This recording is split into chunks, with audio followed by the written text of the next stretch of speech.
In 1920 is die eerste suiwer Afrikaanse skool gebou, die Afrikaanse Hoërskool Pretoria.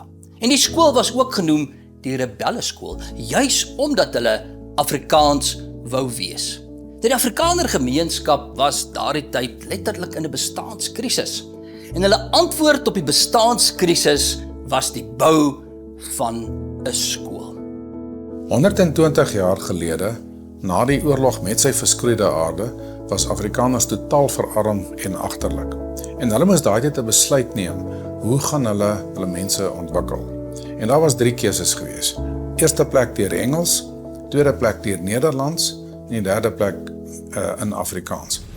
Maar die besef was daardie tyd dat jy kan nie in 'n ander taal as jou moedertaal ontwikkel en moderniseer nie. Van Wyk Louw het dit die beste gestel. Hy het gesê Afrikaans is 'n broodsaak. So broodnodig en noodsaaklik het hy saamgevoeg. So hulle het besluit om eers Afrikaans as taal te moderniseer en dan die Afrikaner deurtaal te moderniseer. En die sleutelelement wat hulle gebruik het was Afrikaanse skole, colleges en universiteite.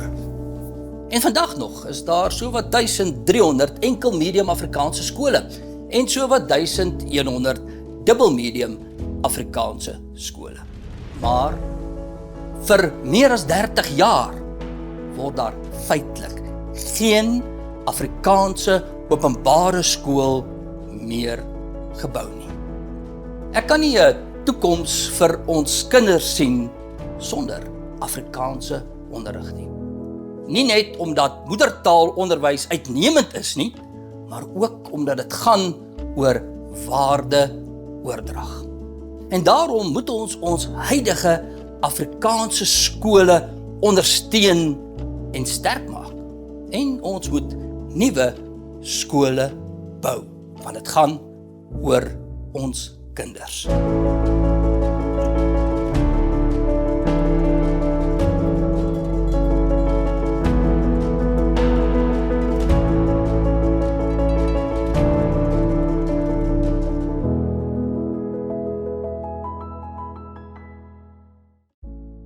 Die kommunisme se embleem was al die jare 'n hamer en 'n sekel. En ons het gesien wat daarmee gebeur het. As ek 'n embleem vir ons beweging moet kies, sal dit 'n skild en 'n troffel wees. Aan die een kant wil jy beskerm. Ons moet die Afrikaanse skole, openbare skool wat er nog steeds is, moet ons beskerm, ons moet hulle ondersteun op elke manier denkbaar. Maar aan die ander kant moet ons ook begin bou. Ons moet ook 'n nuwe onafhanklike skoolstelsel begin bou. Die feit is dat die staat bou nie meer Afrikaanse openbare skole nie. En nou moet die gemeenskap dit doen ter wille van die toekoms van ons kinders. Ons kinders se toekoms kan nie net van die staat afhanklik wees nie. En daarom moet ons in ritme met mekaar openbare skole en nuwe onafhanklike skole bou aan 'n dinamiese nuwe onderwyslandskap. En die volgende stap is nou om 'n modelskool te bou. Ons wil 'n skool bou wat werklik wêreldklas is, uitnemend is, die beste in die wêreld ter wille van ons kinders. En om dit te doen, het ons nou eers net een skool nodig. En uit daardie skool het ons 'n droom om 'n konsessie te ontwikkel wat gemeenskappe in staat sal stel om self verantwoordelikheid te neem vir die toekoms van hulle kinders deur skole.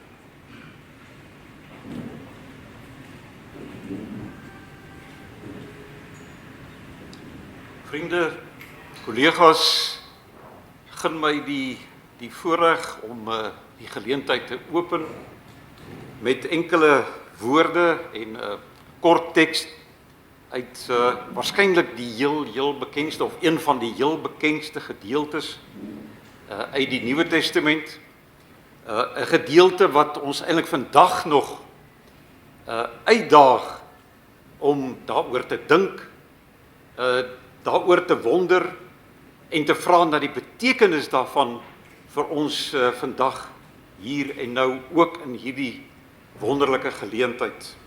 Ek verwys natuurlik na Johannes, die eerste verse uit die evangelie van Johannes, die veel beroemde woorde.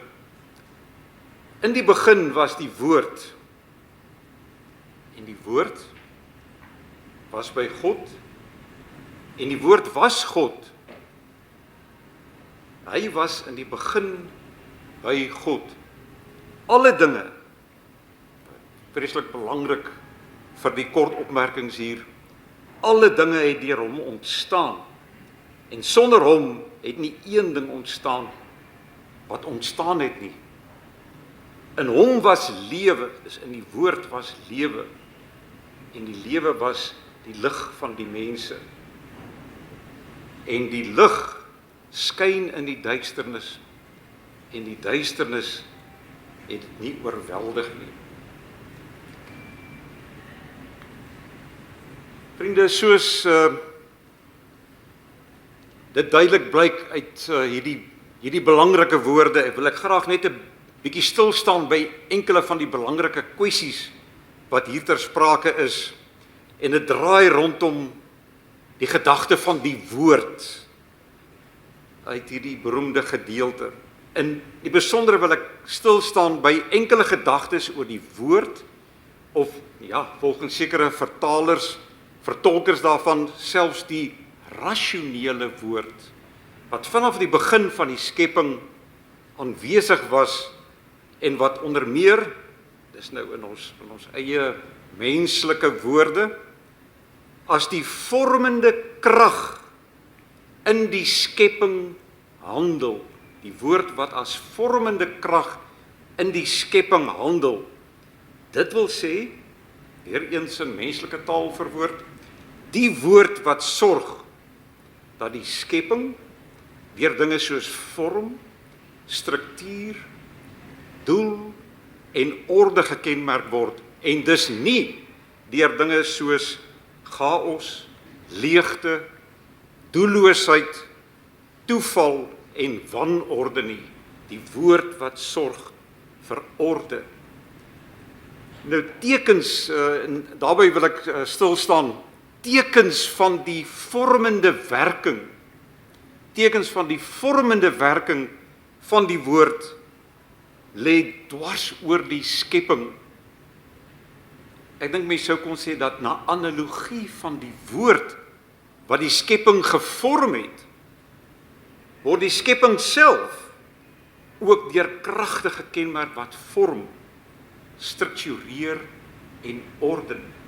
Dit wil sê kragte wat die niks, die leegte en die chaotiese op 'n afstand hou. Kom ons verwys net na 2 enkele voorbeelde en daarmee volstaan ek. Een uit die wêreld van die natuur en een uit die wêreld van die kultuur, ons wêreld ook. In sy werk oor die plantkunde het die Duitse geleerde en skrywer Wolfgang Goethe reeds in vorige eeue, en sonder om direk na die evangelie van Johannes te verwys, ek dink dit was so iets in sy agterkop, die evangelie van Johannes, het hy aangevoer dat daar 'n oerwoord, om dit maar 'n bietjie vreemd te formuleer, sy formulering, of daar's 'n oerwysheid, het hy gesê, in die lewende dinge soos plante en bome self opgesluit lê, daar lê 'n oerwysheid daarin opgesluit, en op grond van hierdie oerwoord, of oerwysheid, mens sou lees daar seker, as mens ligtelik daarmee sou omgaan, daarna kon verwys as die DNS materiaal wat in die plantlewe opgesluit lê, het dit ontwikkel, op grond van daardie oerwoord en oerwysheid, ontwikkel plante en bome nie lukraak, toevallig en sonder enige doel of orde nie, gegee die regte omstandighede, natuurlik die regte water en so aan en so aan, ontwikkel hulle juis op 'n doelmatige wyse en op 'n rasioneel, verstaanbare wyse en gee hulle gestalte aan volwasse bome en plante. Die oerwysheid ontplooi as te ware en gee gestalte aan die volwasse boom en plant. Nou ek dink kulture, dis die tweede voorbeeld, kulture handel op soortgelyke wyses. Kulture gee ook telkens weer, ook ons kultuur, gee telkens weer vorm of gestalte aan ons wêreld. En ons doen dit, kulture doen dit, onder meer by wyse van instellings soos die gesin, natuurlik, maar ook en veral vanoggend die skool, natuurlik ook die tegnikum, die universiteit en talle ander instellings. In en deur 'n instelling soos die skool word ons wêreld gevorm en weer eens die chaotiese op 'n afstand gehou. Maar op grond waarvan, en dis die vraag waarmee ek afsluit, op grond waarvan gee 'n instelling soos die skool vorm aan ons wêreld? Op grond waarvan? In aansluiting by die evangelie van Johannes kan ons sê dat vorming op skool, maar eintlik in enige ander instelling, ten beste gebeur wanneer dit op die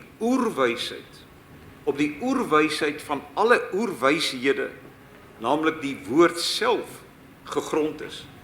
Wanneer die lewende woord self die uitgangspunt is, word die leerling met die oog op 'n volwaardige, gelukkige en vrye bestaan gevorm.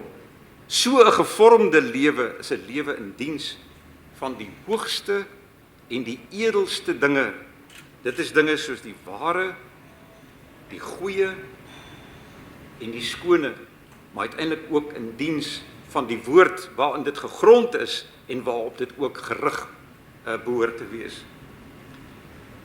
Vriende, ons wil hier die hoop en die vertroue uitspreek dat die grootste onderneming van vorming wat vandag met Gimnasium Pretoria binne die wêreld van skoolwees bekend gestel word, tot 'n sieraad in ons wêreld sal uitblom, dat dit sal floreer en tot die heil en geluk van almal sal bydra wat daardeur aangeraak word.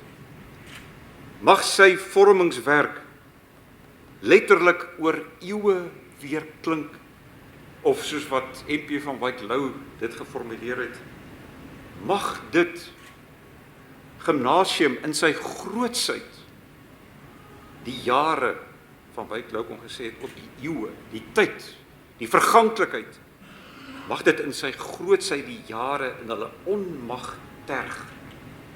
Ons weet dat dit sal gebeur as Gimnasium Pretoria in die oerwysheid die lewende woord self gegrond en daardeur aangevuur sal wees.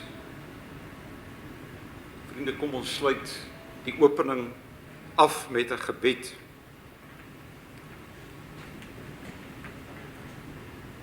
Onse Vader wat in die hemele is, ons wil met die opening van hierdie buitengewone geleentheid dankie sê dat U as die lewende woord reeds in die begin aanwesig was en dat U in U onpylbare genade as woord gestalte aan alle dinge gee. Onse Vader, ons wil ook as geringe en gebrekkige wesens ons afhanklikheid teenoor U bely. Maar ons wil ook dankie sê dat U as die lewende woord ons tot die hoër en edele taak oproep om steeds vorm, ja opnuut vorm aan ons wêreld te gee, ook in tye waarin chaos dreig en die niks aan die deur van ons wêreld klop. Ons wil vanoggend in die besonder Gimnasium Pretoria aan U opdra en bid dat U hand van beskerming, liefde en sorg oor hom sal hou en dat U sy grootste taak as vormer van ons jeug sal seën. Gee dat Gimnasium Pretoria nie net die draer van waarheid, goedheid en skoonheid in ons wêreld sal wees nie, maar dat hy dit bovenal sal doen in 'n beleidende afhanklikheid eens U as die oorsprong en doel van alle dinge. Ons vra dit in die naam van ons Verlosser Jesus Christus. Amen.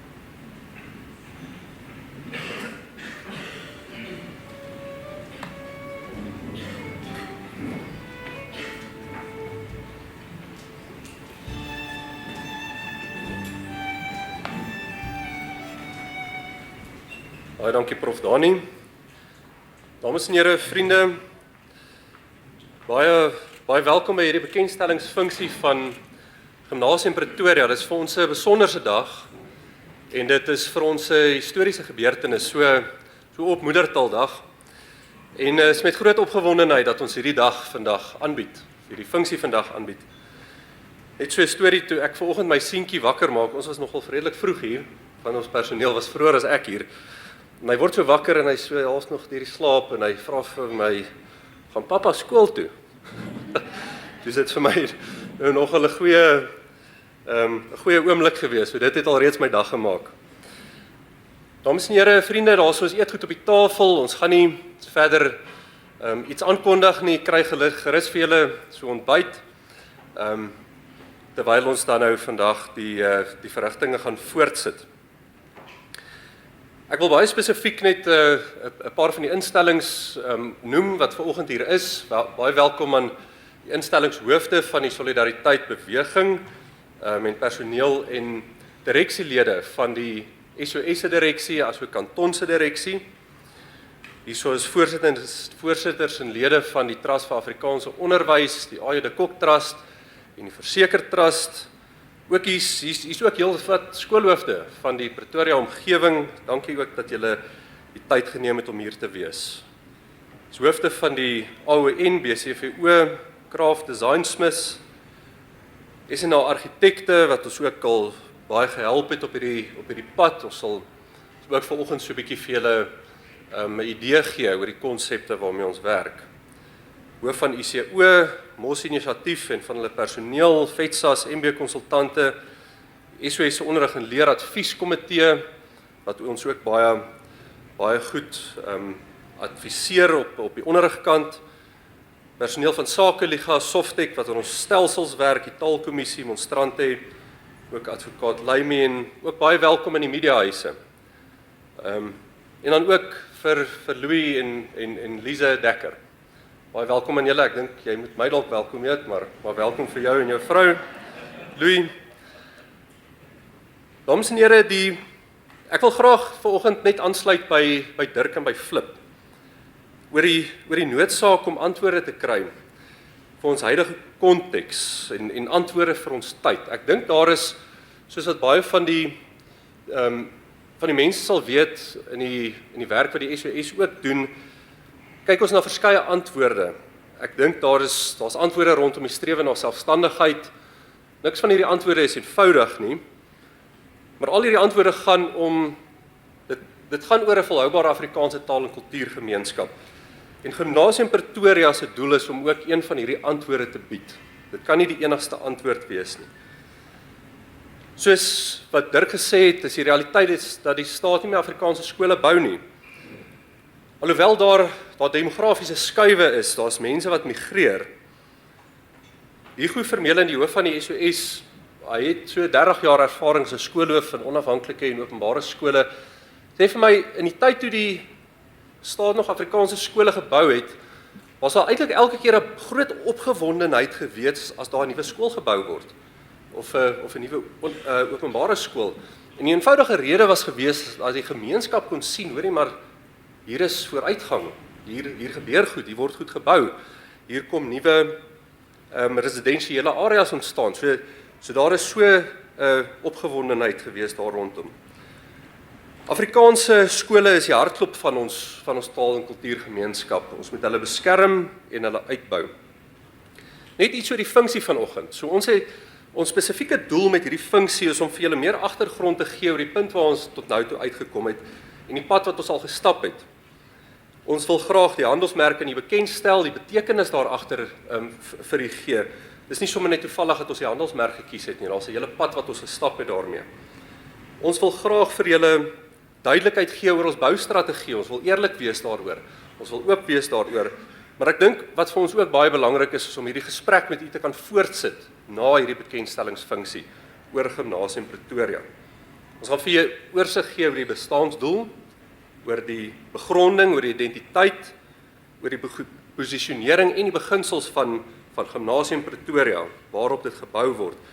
Ons wil graag ook vir julle 'n bietjie inligting gee oor die navorsing wat ons gedoen het. Ons doen al vir 'n paar jaar navorsing oor die demografiese skuwe, oor ons onderrigfilosofie, oor die naam van gimnasium. Dit is ook nie net uit die lug uit gegryp die naam nie. Oor die handelsmerk en die proses wat daar gevolg is, en die ontwerpsdrywers, en ons sal vir julle ook 'n paar foto's wys van konseptueel hoe ons dink Gimnasium Pretoria kan lyk. En dan net so kort oorsig oor die pad vorentoe. Dis vir my belangrik om van die SOS se kant af wie ek verteenwoordig om 'n paar goed net duidelik te stel. En dit is dat Gimnasium Pretoria 'n instelling word in eie reg. 'n Instelling met 'n eie bestaansdoel en wat deel vorm van die groter solidariteit beweging. Die skool gaan nie bekend staan as die SOS se skool nie. Dis Gimnasium Pretoria se skool in eie reg. Alhoewel die SOS baie van die aanvoerwerk gedoen het, ons deurlopend betrokke sal wees met dienste en ondersteuning en beste onderwyspraktyke by die skool, sal die SOS steeds voortgaan om, soos in die verlede, bestaande openbare en onafhanklike skole vir hulle dienste en ondersteuning en hulp te bied. Ek wil graag aansluit by Flip deur te sê dat die SOS, net soos die solidariteitbeweging se strategie is ook om te behou en te beskerm en aan die ander kant te help bou en nie te bou. So die SOS se uiteindelike doel is uitnemende skole vir 'n volhoubare Afrikaanse gemeenskap of gemeenskappe. Dis vir ons belangrik om verantwoordbaar om te gaan met dit wat ons doen, om verantwoordelik om te gaan met dit wat ons doen rondom hierdie skool, maar ook rondom die gemeenskapskonsessie wat moet volg. Die proses wat ons tot nou toe gevolg het met Gimnasium Pretoria, soos ek genoem het, dit kom eintlik al oor 'n baie lang tyd. Die ontwikkeling kom oor 'n lang tyd en ons het vir onsself die vraag gevra, wat is eintlik die essensie waarmee ons werk? En ons het by hierdie een ding uitgekom. Nou daar's 'n klomp goed wat volg, maar hierdie een ding is baie belangrik en dat dit moet 'n skooltuiste wees. Dis 'n skooltuiste vir ons kultuurgemeenskap, vir ons taal- en kultuurgemeenskap. Dit moet 'n plek wees waar kultuur en waardeoordrag gebeur. Dit moet 'n plek wees wat ons kinders kan voorberei op 'n snel veranderende wêreld. Ander gedeelte waarna ons gekyk het is die onderrig en leermodel. Nou, ek wil dit nie vooruitloop nie, Johan gaan bietjie meer inligting daaroor gee.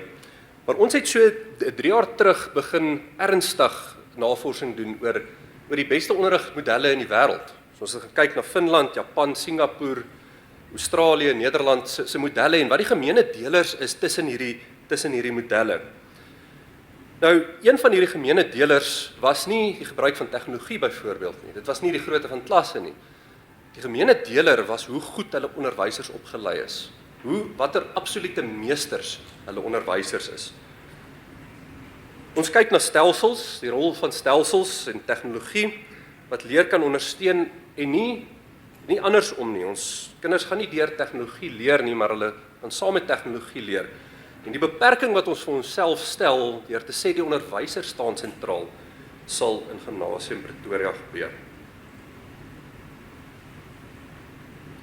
Ons kyk ook na tegnologie en stelsels aan die pedagogiese kant, die onderrig en leerkant, maar ook aan die operasionele kant, om te kan sien hoe ons so stelsel, skoolstelsel, meer koste-effektief en vaartbelyn kan maak. Connie gaan vir ons 'n bietjie met ons gesels oor die demografiese skuwe en die migrasiepatrone en ook die rasionaal rondom die area wat ons gekies het.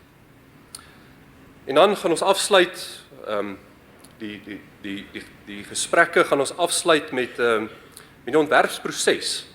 Want ons moet sekere van hierdie beginsels wat ek nou gaan noem en al genoem het, moet ons in die ontwerp vasvang. Dit moet tradisioneel wees, maar dit ook modern wees. Dit moet vooruitgang wys. Ons moet vernuwende onderrigpraktyke daar kan toepas. Ek wil sommer net van die geleentheid gebruik maak ook om vir SNA argitekte baie dankie te sê vir die pad wat hulle al reeds saam met ons gestap het, tot op net 'n konseptuele idee te kry van waar ons is. Die groot doel met Gimnasium Pretoria, soos ek genoem het, is om 'n skooltuiste te skep vir ons gemeenskap. Om te help verseker dat ons kinders, wat in 'n snel veranderende wêreld, wel ons lewe ook in 'n snel veranderende wêreld, maar dit gaan waarskynlik, die verandering gaan waarskynlik toeneem. Dis 'n digitale era wat vir ons voorlê, dat hulle in hierdie era kan floreer. Die idee met die skool is om 'n model daar te kan stel, om as 'n gemeenskap konsessie uit te brei waar ons gemeenskappe in staat kan stel om self skole te kan vestig waar dit nodig is. Weereens, dit moet op 'n verantwoordelike en verantwoordbare wyse gebeur. Deel van ons identiteit is opvoedkundige uitnemendheid. Ek praat baie keer van akademiese uitnemendheid, maar as deel van die vormingsideaal nou ook iets daaroor sê, is nodig dat ons opvoedkundige uitnemende rigting inslaan. Dit is vir ons belangrik dat ons onderwysers deurlopend professionele opleiding ontvang, dat daar 'n gesonde kultuur en waardeoordrag is en dat daar 'n sterk geloofsgrondslag is. Uiteindelik, en hierdie is waaroor dit gaan vir ons oor wat ons noem 'n profiel van die kind. Wat wil ons hê moet op die ou einde gebeur met 'n kind deur hierdie skool? Ons wil graag hê hulle moet gebalanseerd en geborge wees. Hulle moet lewenslustig en leergierig wees. Hulle moet gesonde verhoudinge hê, hulle moet in die gemeenskappe bydra kan lewer. Hulle moet kultureel verbonde en internasionaal mededingend wees en 'n Christelike lewens- en wêreldbeskouing hê. So belangrik om te sê dat die skool is nie denominasie spesifiek nie, is Christelik in die breër sin van die woord. Net so 'n bietjie agtergrond oor die naam. Hoe het ons op die naam uitgekom? Nou, oorspronklik in die ou Griekse gemeenskappe het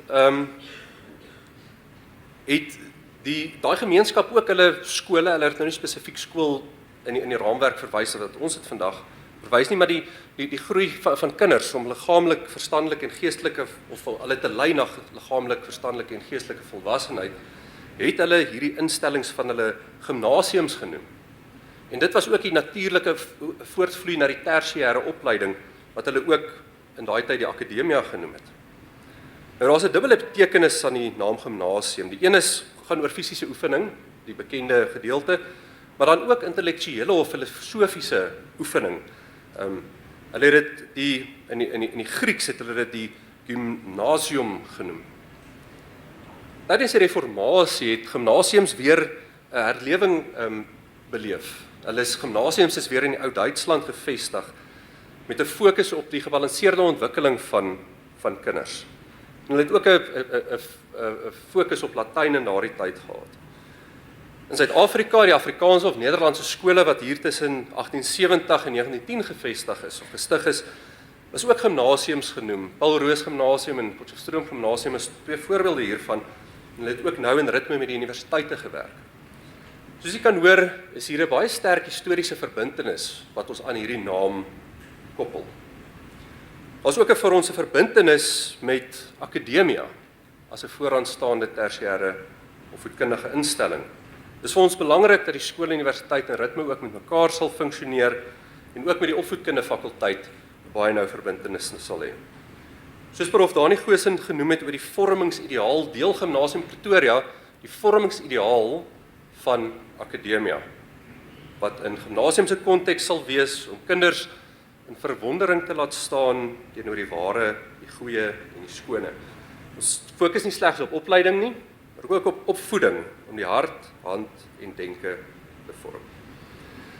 Ek wil graag vir Meinhard van Pletsen van Craft Design Smiths vra om julle net so 'n idee te gee oor die handelsmerk storie, die handelsmerk proses wat ons gevolg het. Hoe ons daarby uitgekom het, dan sal ek weer die elemente daarvan verduidelik. Meinhard het die proses aan hulle kant gelei, hulle het die hele span aan hulle kant gehad en ek sal daarna weer dit verder vat. Baie dankie Meinhard. Môre vriende. Amper sê ek en familie. Maar is net oor dat van die gesigte hier voel al soos familie. Ons het al so baie tyd spandeer en oor sulke belangrike goed gesels. Ek kan maar net sowel sê goeiemôre vriende en familie. Wat 'n proses van toe tot nou. Jy weet, om 'n handelsmerk te ontwerp en eintlik aan geboorte te gee is nie anderster proses as om net groot te word nie. Ek en die kraagspan, hulle sit daaronder, julle kan nou hulle 'n bietjie in die oë kyk en met hulle gesels. Wat 'n ongelooflike voorreg vir ons om te kon deel wees van die proses van toe tot nou. Vandat ons die heel eerste keer daar by Leon en Valentyn en Johan by die SOS kantore ingestap het en hulle vir ons met groot oë gevra het, "Oké, maar hoe gaan hierdie nou werk?" Totdat hulle daar by ons by die Kraft kantore kom sit het, net 'n paar kilometer van hier af, en ons hulle weer in die oë gekyk het en gesê het, "Maar wie wil julle wees? Waarvoor wil julle staan? Wat is gimnasium van toe tot nou? Wat 'n ongelooflike proses." En soos wat ek gesê het, dit is nie anderster as om, as ek dit moet vergelyk met iets, dis soos om groot te word, dis soos om jouself te vind in die wêreld. Dis soos om met pyn en lyding amper geboorte te gee aan iets, self te leer kruip en loop en praat, leer om jouself uit te druk, jou karakter en jou identiteit te vorm deur jou skooljare op universiteit, jou talente te ontwikkel, as 'n jong volwassene te leer wat dit beteken om betekenisvolle verhoudings te smee, en dan net jou plek vol te staan in die wêreld. Dis baie dieselfde tipe proses, met dieselfde inspanning, met dieselfde moeite, met dieselfde omgee. En dit was ook nie anderster vir hierdie handelsmerkproses nie. En ek en die kraftspan en almal wat daarmee saamgewerk het, was so bevoorreg om te kon deel wees van dit. En dit is vir ons wonderlik om vandag hier te wees. Ek dink vir ons is dit belangrik dat julle ouens verstaan wat het bietjie agter die skerms gebeur en hoe die proses tot stand gekom. Want dit is maklik om vandag jou kaneelkoffie te kry daar agter en te sien, o, maar hier is die logo ontwerp dalk op die koffie of jy sien die baniere, maar agter dit sit 'n samehangende en 'n baie lang proses. En ek wou sommer net vandag 5 goeters vinnig met julle gedeel het wat vir ons baie naby aan die hart lê wanneer dit kom by handelsmerkontwerp en wat spesifiek deel was van die proses van toe tot hier spesifiek vir Gimnasium Pretoria. En ek dink die eerste een, en dis die meer voorhandliggende een, dit bly 'n proses.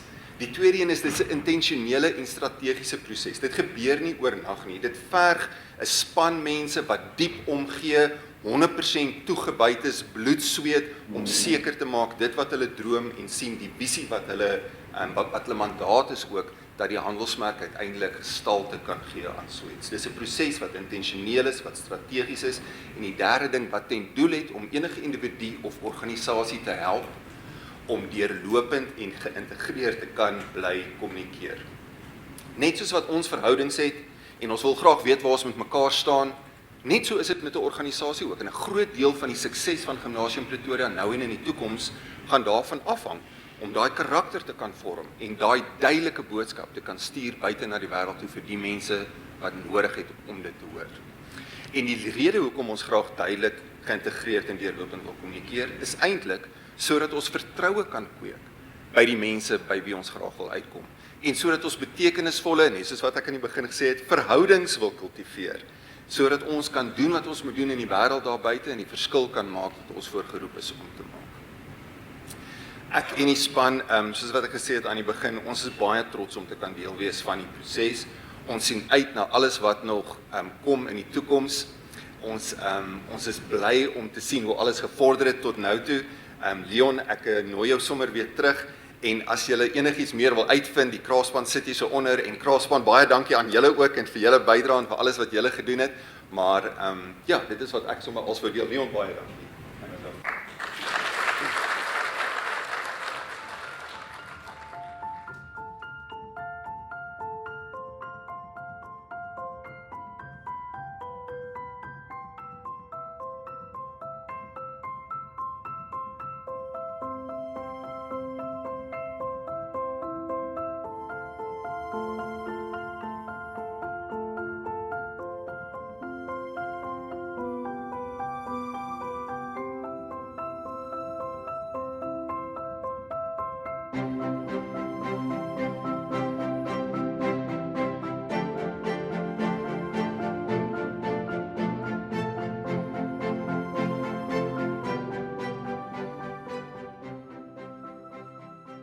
Baie dankie Meinhard. Ek is seker jy sou baie meer kon sê, maar dit is 'n baie goeie samevatting van die proses. Wat vir my besonders was deur hierdie proses, jy het nou so 'n bietjie van die potloodsketse daar gesien, maar daai potloodsketse het gebeur nie sommer eenvoudig net nie. Dit het later in die proses gebeur en ek wil graag goed, dit was die hele daar's 'n groot span aan ons kant en Kraafte span se kant ook, maar ek wil net graag vir Marlie Huber uitsonder hier. Hierdie is haar sketse en in die boekie voor of in die video voor dit is die sketse wat sy geteken het. Nou ek dink dit is baie autentiek. Sy het ons amper beter verstaan as wat ons onsself verstaan het. En ek dink wraggie sy het 'n gawe gekry wat van die Here afkom. Sy het ook gehelp met vanoggend se funksie en ja, die kreatiwiteit is ongelooflik. Baie dankie Marlie. Ek dink ons kan vir haar klap.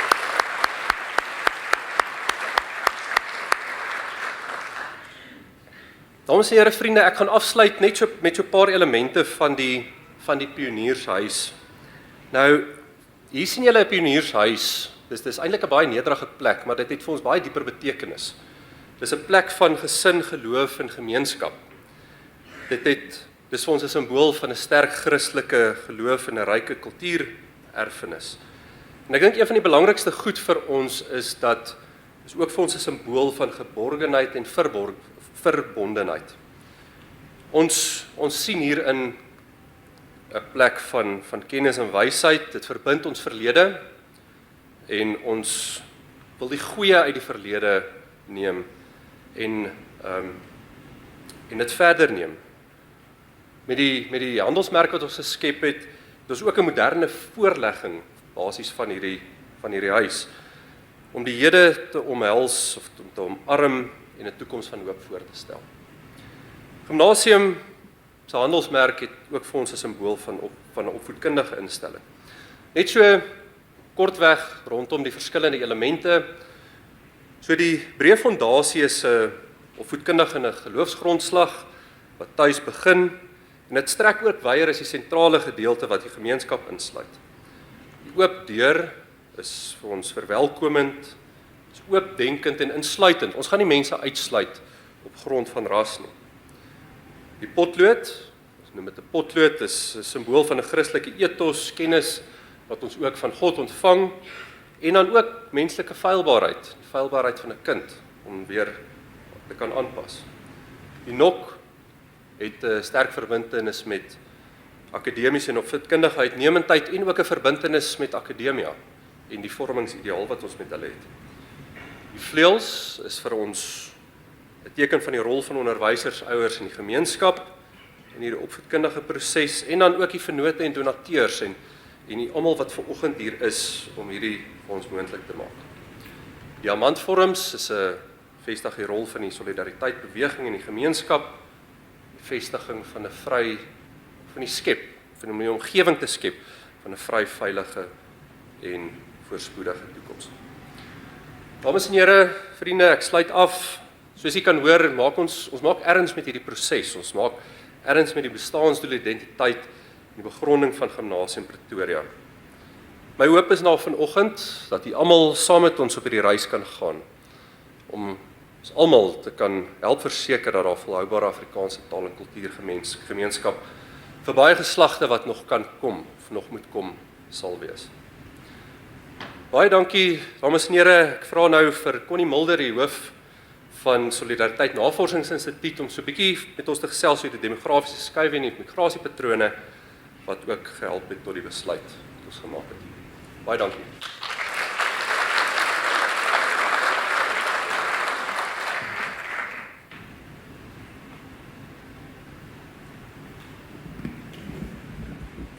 Goeiemôre julle. Welkom by die loodsing van 'n skool. Dit is min wat mens seker goed bywoon. Laas was ek by my laerskool toe ek so gepraat het en dit was anders geweest. So die eerste ding wat belangrik is wanneer mense nou 'n Afrikaanse skool wil bou, Leon het met ons begin praat en die vraag was, is dit nodig? Dit klink hard, maar is dit regtig nodig? Is daar genoeg mense? Gaan ons nie verdwyn nie? Waarom wil ons 'n Afrikaanse skool bou vir 'n kwynende gemeenskap? En ek dink ons het toe die eerste vraag probeer antwoord by die SNU wat is hoeveel Afrikaanse mense gaan daar wees. En die gevolgtrekking was, daar's 'n unieke ding aan die gebeur in die Afrikaanse gemeenskap, wat is, jy word nie noodwendig minder nie, maar jy word baie stadig meer of bly dieselfde, maar die res van die land groei teen 'n aansienlik vinniger tempo, en dit beteken, jy word absoluut meer, maar kleiner. Jy word 'n kleiner persentasie van die geheel, jy kry toenemend minder belastinggeld wat op jou spandeer word, en dit kan ons nou sien in die departement wat net nie meer Afrikaanse skole bou nie, want hulle werk op persentasies. En dan, die ander plek waar jy dit sien uitspeel, is by tradisioneel Afrikaanse skole, wat oorweldigend vol begin raak. Ons het nou al 'n paar gesien wat 130-140% vol is, en as ons kyk na, aan die een kant die afname van Afrikaanse skole, van die aanbod in Afrikaans, en aan die ander kant die toename van kinders wat maar min of meer dieselfde gaan bly, dan is ons vinnig op pad na skole van 3000, 4000 leerders toe oor 10-20 jaar, wat dit gaan moeilik maak om spantaal en rugby ten minste, en goed soos dit. So, tradisioneel wat dan die logiese antwoord is jong, dan moet ons moet nou 'n skool bou uit. Ons gaan moet op 'n manier hierdie behoefte aanvul van ergens af. En toe het Leon hulle vir ons kom vra, okay, hulle wil graag 'n skool bou, en ons by die eerste net begin, so 'n slim idee, ons is nie goed met bou nie, hoe kan ons julle help? En hy sê toe, maar waar moet hierdie skool wees? Want dit is 'n belangrike vraag, is as jy 'n skool bou, hy moet seker ergens wees, dit kan nie net, is nou nie meer COVID nie, so jy kan nie 'n team skool bou nie, so hy gaan ergens moet neergesit word. En toe het ons gegaan, en gaan kyk, hierdie is nou uit 'n studie wat ons saam met die Afrikaanse Taalraad gedoen het, na die top 50 Afrikaanse munisipaliteite in Suid-Afrika, met bedoelende dis waar die meeste Afrikaanse mense bly, en jy kan sien, soos 'n redelike fokus in die Weskaap, en dan het jy daar in die Gauteng, eintlik die ou Transvaal so bietjie, het jy ook 'n redelike konsentrasie. Nou, die vraag is dan nou, moet jy in die suide of in die noorde? En nou, daar's 'n paar faktore. Die een is, hierdie is die eerste van baie skole, en vir ons met Soltech en Akademia is dit altyd beter om dit te bou nou naby waar jy reeds eintlik lesse geleer het met 'n stadsraad. Die ander een is, ek weet nou nie lekker om dit aan te dui op 'n kaart nie, maar daar is 'n ooraanbod van Lesofie in die noorde en 'n onderaanbod in die suide. En dit is 'n belangrike onderskeid, want die departement onderwys in die twee provinsies se houding teenoor Afrikaanse skole verskil nogal heelwat. Ons in die noorde beleef baie meer vyandigheid as wat jy in die suide sal beleef, en dit sal voorstel dat as jy 'n privaat skool gaan bou, maak dit net sin dat jy eers begin waar die behoefte daaraan dan nou besig is om te ontluik en regtig eintlik groot te word en voete te kry. So, dit sê, ons het nou die munisipaliteite wat nie in die noorde is nie vereers, gaan sê, maar ons gaan kyk na in die noorde daar rond, en dan van die top 5 munisipaliteite, want wat belangrik is vir 'n skool is dat daar kinders van hom is, anders is dit nou nie regtig 'n skool nie, dan is dit net 'n gebou waar mense soms opdaag, is dit bly dis Tshwane, dis Pretoria, Ekurhuleni, die Oosrand, of dan in Johannesburg. En dan is die vraag van daai 5 of van daai 3, watter een maak die meeste sin vir 'n privaat skool? En die faktor wat die deurslag gegee het is dood eenvoudig, die beweging se topleierskap is in Pretoria. En nee, dis nie loopbaanbevordering nie, dit kom neer op die hoeveelheid kinders wat hulle het. Impliseer dat ons kan omtrent 'n skool reeds vol maak, so dis maklik van daar af. Nee, dit sal Pretoria wees, is die plek met die meeste Afrikaanse kinders in die noorde. Nou, om Afrikaans as gemeenskap te projekteer, moet jy die 3 onderlinge gemeenskappe in Afrikaans, elkeen individueel hanteer. Die eerste een is, jy het 'n wit Afrikaanse gemeenskap, dis tradisioneel 'n middelklas, hoër middelklas gemeenskap met bietjie laer aanwas. Dan het jy 'n bruin Afrikaanse gemeenskap wat 'n bietjie minder inkomste verdien, maar meer in die suide gesetel is. En dan het jy 'n swart Afrikaanse gemeenskap wat eintlik in die Vrystaat en dele van die Noord-Kaap voorkom. Maar jy moet al 3 daai projekteer, want hulle aanwassyfers is verskillend, impliserende hulle het verskillende hoeveelhede kinders per vrou, en dan hulle afsterfsyfer is verskillend. Hulle het ook verskillende hoeveelhede mense wat doodgaan per jaar, met die wit Afrikaanse gemeenskap wat vir interessantheid daai resies wen tans, want ons is nogal oud. So uiteindelik het jy dan die stad Tshwane of Pretoria wat ons gaan projekteer, en daar kom ons uit op teen 2021 behoort ons so 580,000 Afrikaanse mense in Pretoria te wees, teen 2031 600,000. Hierdie is nou, ons is besig om buite te werk met 'n nuutste sensus, maar daar's wel sensus, want daar's 'n probleem is wanneer 'n sensus meer as helfte van die bevolking nie tel nie, dan is dit eintlik 'n opname, maar ons stry nog semantiek oor daarmee met Statistiek Suid-Afrika. So hierdie is dan nou Pretoria, en toe het ons gesê reg, okay, as ons in Pretoria gaan, dan ons het hierdie nou al gedoen van tevore vir akademie en so voort, so ek onthou die dag goed, dat ek het in my kantoor gesit en 'n kaart van Pretoria gaan uitdruk, en toe die fancy veerpyltjies gevat, en 3 meter terug gestaan, en dan het jy 'n lekker bogie, wat jy kan gooi, om net te kyk waar in Pretoria. Nee, dames en here, ek sal afgedank, ek sien Dirk kyk vir my, dit is nie ons te doen nie. Ons is baie meer wetenskaplik as dit. Nee, daar's 'n fascinerende deel van die Afrikaanse gemeenskap, en spesifiek die Afrikaanse gemeenskap in Pretoria. Ons werk in 'n moeilike omstandighede, want die tradisionele bronne wat demografiese data moet gee in Suid-Afrika, word helaas bestuur deur dieselfde denke wat elektrisiteit moet gee, en dit laat nogal leemtes. En dan moet jy nou maar werk met sekondêre bronne. En een van die wat steurend betroubaar is die Afrikaanse gemeenskap se onvermoë om vir 'n ander party as die DA of die Vryheidsfront te stem. Deur die bank is dit die twee partye waarvoor Afrikaanse mense stem. Ons is nou 'n bietjie die Patriotic Alliance het begin bykom, maar in die noorde is dit oorweldigend of DA of Vryheidsfront. Hulle stem nie regtig vir enige ander party nie. En dit sê jy kan eintlik verkiesingsresultate as demografiese inset gebruik om te gaan kyk maar waartoe trek Afrikaanse mense en waar bly hulle. En dan het ons, daai kaart is die stemdistrikte in Pretoria, waar die DA en die Vryheidsfront beter as 'n nasionale gemiddeld gedoen het. Donkerder is dan nou meer mense en ligter is minder mense op daai area. En wat jy sien van die Afrikaanse gemeenskap is, daar's so halfmaan amper in Pretoria. Dis die noorde, dan in die ooste en dan so 'n bietjie in Centurion in die suide, met 'n toenemende uitbreiding na die ooste toe. So dit gee vir ons 'n goeie aanduiding.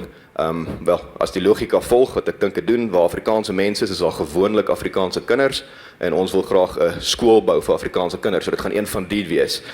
Toe het ons van daar af gegaan gesê, maar reg, nou soek ons, waar kan dit moontlik werk? En ons het so 5 areas geïdentifiseer, wat genoegsaam Afrikaanse kinders behoort te hê vir die volgende 20 na 50 jaar. Meer as 50 is ek afgetree en is dit iemand anders se probleem. So van daar af gaan ons aan. En dit was gewees Moreletta Park is die een, dan het jy Silver Lakes area, Centurion Oos, is daar redelik, Monument Park, en dan die Moot en Montana. En toe het ons gesê, maar reg, dis nou wat ons geïdentifiseer het. Ons pas so 3 kriterium toe. Die een is, daar moet kinders wees, dit is belangrik. Dit help nie jy bou 'n skool by 'n ouerhuis nie. Jy gaan baie mooi, seker Facebook plasings kry, maar jy gaan min actual onderskeidings van goed kry. En dan die volgende een is, hierdie kinders se ouers moet verkieslik werk. Dit is belangrik dat jy ouers het wat, ons het gemik vir middelklas of hoër middelklas, want ons sien uit tradisionele skole uit, dis die ouers wat betrokke raak, en wat regtig nogal die gemeenskap dra, is 'n area waar jy daai het. En die laaste een is dan, daar is ook min nut aan langs 'n reeds uitnemend presterende Afrikaanse skool, nog een neer te sit. Dit sal nie baie sin maak om nou presies in die voerareas van bestaande groot skole soos jou Affies Waterkloof, as ek jou uitlaat op die lys, is nie lelik nie, dis die twee naaste aan my, om reg langs hulle te gaan 'n skool bou, want dit maak nie baie sin in elk geval nie. En toe uiteindelik is daar 2 wat kop en skouers bo die res uitgestaan het, en dit is, eerste een is Moreletta Park, so daar, julle sal sien, daar so 'n rooi sirkeltjie, dit is net die plek waar die veerpyltjie getref het. En nee, ek het op die kaart het ek daai ingesit om 'n 5 km sirkel te trek, en my tegniese vaardigheid het my ontgaan om hom uit te haal wanneer ons dan nou hierdie doen. So dit is net die fokuspunt. Daai is min of meer 'n idee van hoeveel kinders behoort daar te wees, omtrent so 20,000 Afrikaanse kinders.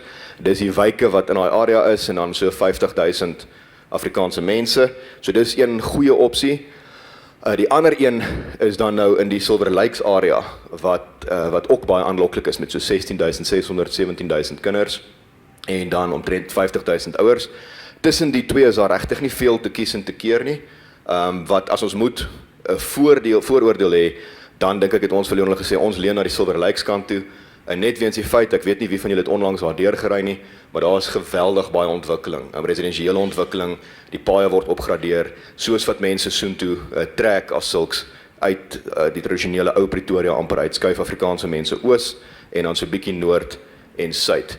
So gelukkig is dis die einde van ons betrokkenheid, so ek het van daar af verlede gesê, as ons 'n area moet aanbeveel, is dit dan nou hierdie, en dit is waar ek dink, ons gaan nie presies sê waar nie, moenie die rooi sirkeltjie ag as iets meer as my tegniese onvermoë nie.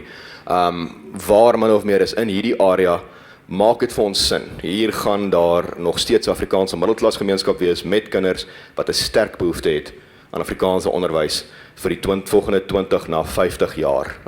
So, dis die maklike deel, is waar is die skool? Ek gee dan nou oor aan Johan Kokemoer vir die moeilike deel, wat gebeur binne in hierdie skool. En om bietjie oor die onderrigfilosofie te praat. Johan, asseblief.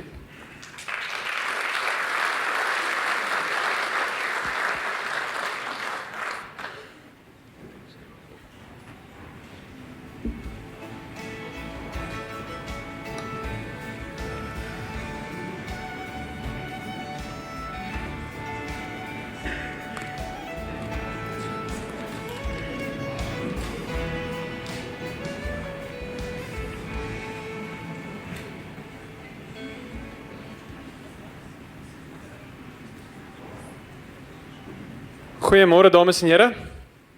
Baie dankie vir 'n hartlike welkom en die feit dat ek reeds op my senuwees is, het julle opwinding om my terug te groet nie baie gehelp nie. So.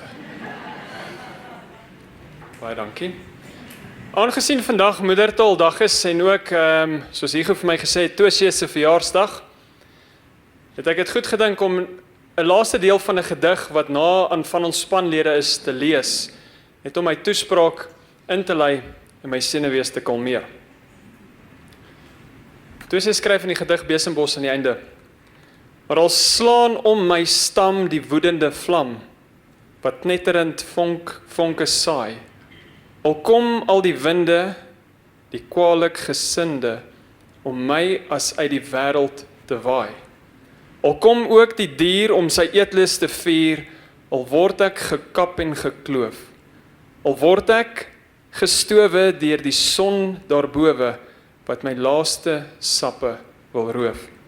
Nogtans sien ek my hoogte in die vreeslike droogte, met my altyd groenende top, en my wortels verduur en droogte en vuur, ja ek staan uit my as weer op. Laat dan mense en diere droogte en vure, met al wat hul kwaad wil versin, maar kom om te kap, te brand en te trap, ek leef en sal lewe, my dood kry is min.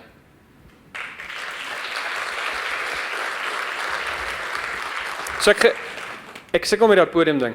So ek gaan van hier af gesels, so as ek naby jou kom, maak met my oogkontak. Is altyd goed vir iemand wat 'n aanbieding doen. Ek gaan met julle gesels oor 3 verskillende eras, bietjie agtergrond skets oor waar skool vandaan kom, hoe ons oor skool dink en waartoe ons gaan. Nou daar is 3 groot eras wat 'n invloed het op die wyse en die aard van werk. En hierdie 3 eras gaan ek vir julle opsom, maar elkeen van hierdie eras het 'n vraagstuk aan die onderwyslandskap van die tyd gerig.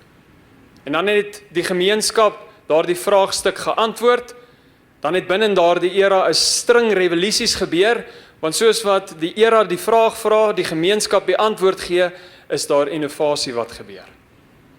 So dan kry jy 'n eerste revolusie, en ek dink aan die landbou-era se eerste revolusie was die neolitiese revolusie. En ons het beweeg van versamelaars na boere. En ons is vandag verskriklik dankbaar daarvoor. Want anders sou ek nie gisteraand styk gehad het nie. Was die begin van die styk. Maar die vraagstuk van daardie tyd in daardie spesifieke era was: hoe gaan ons van een geslag na 'n volgende geslag die ervaring, die vaardighede en die kennis wat ons opdoen kan oordra, sodat die volgende geslag nie hoef oor te begin nie, maar kan voortbou. So onderwys in die tyd was baie binne gemeenskappe.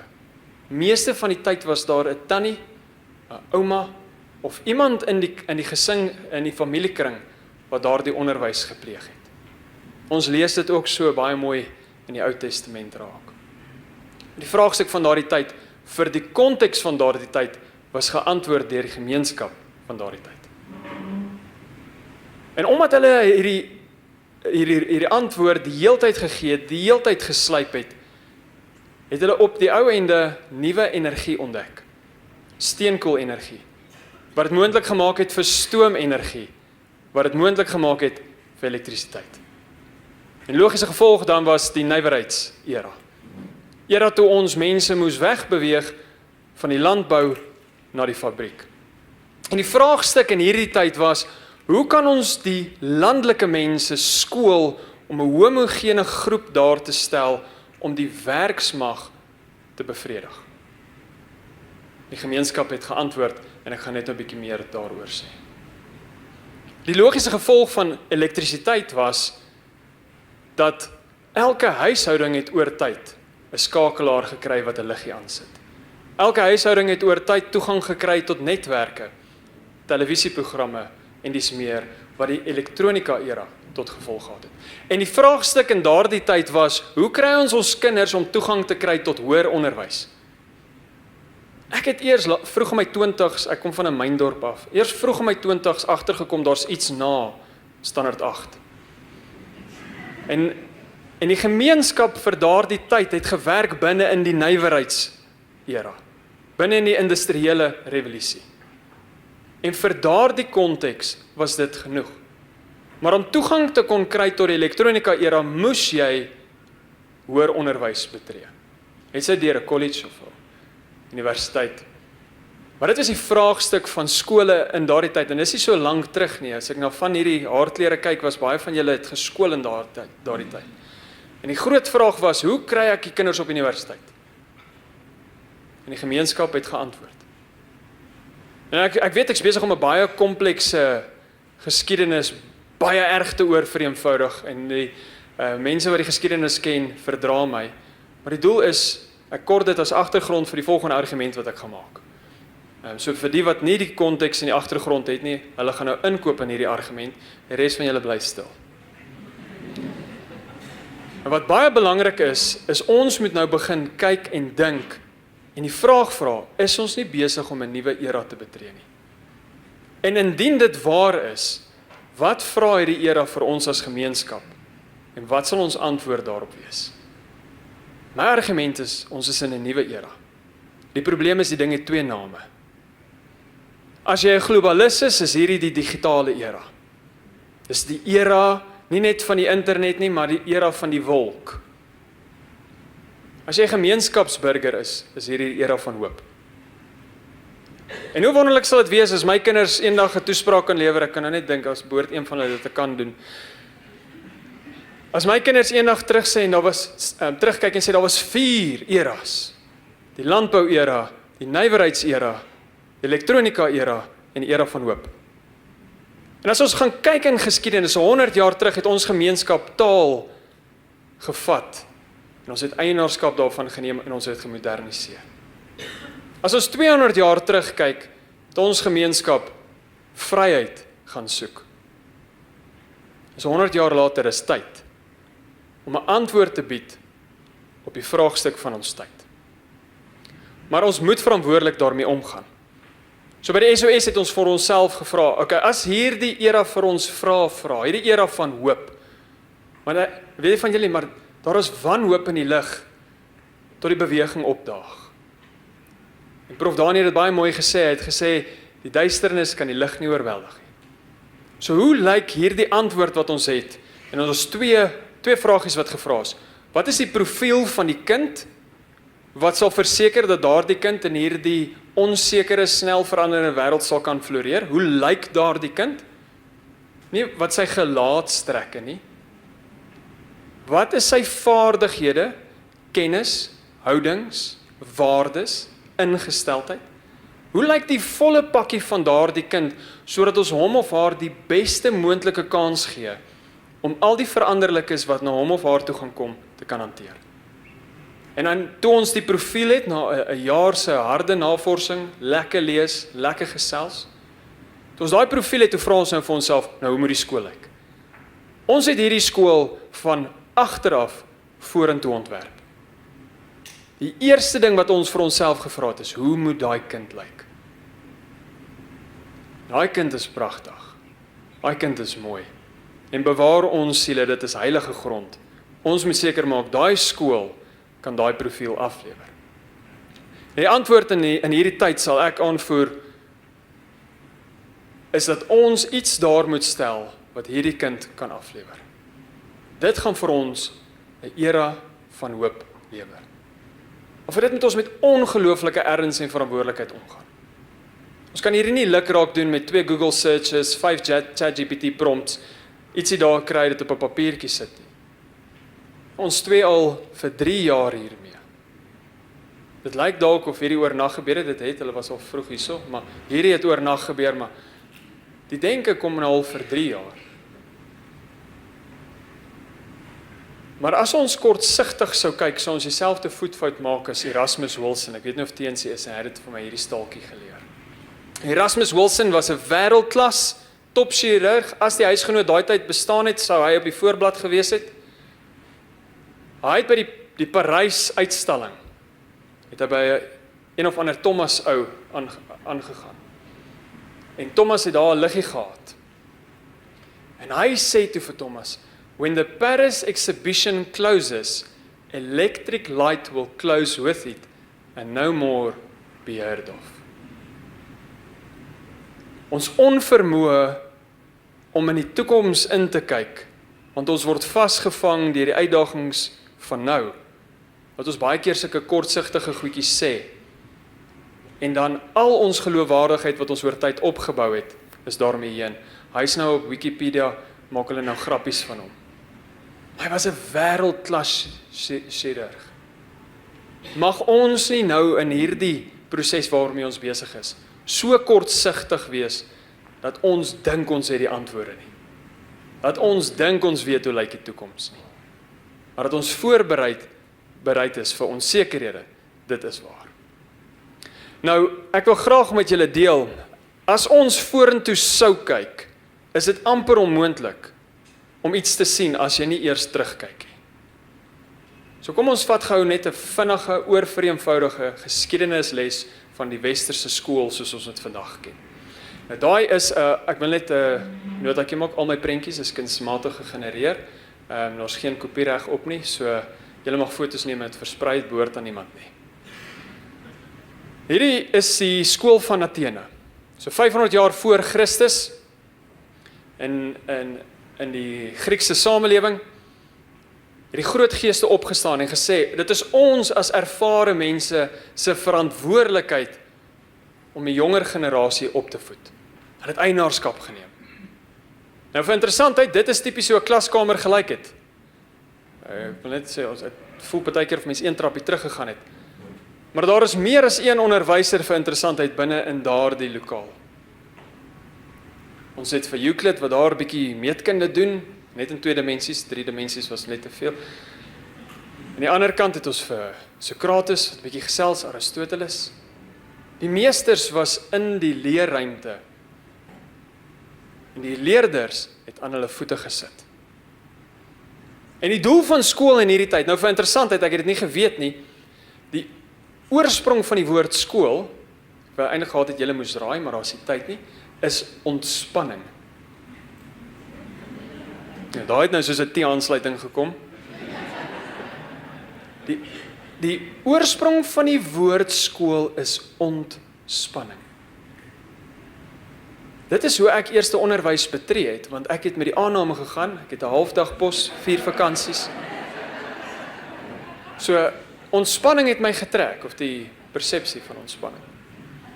Gou agtergekom, daar's 4 halfdae in 1 dag.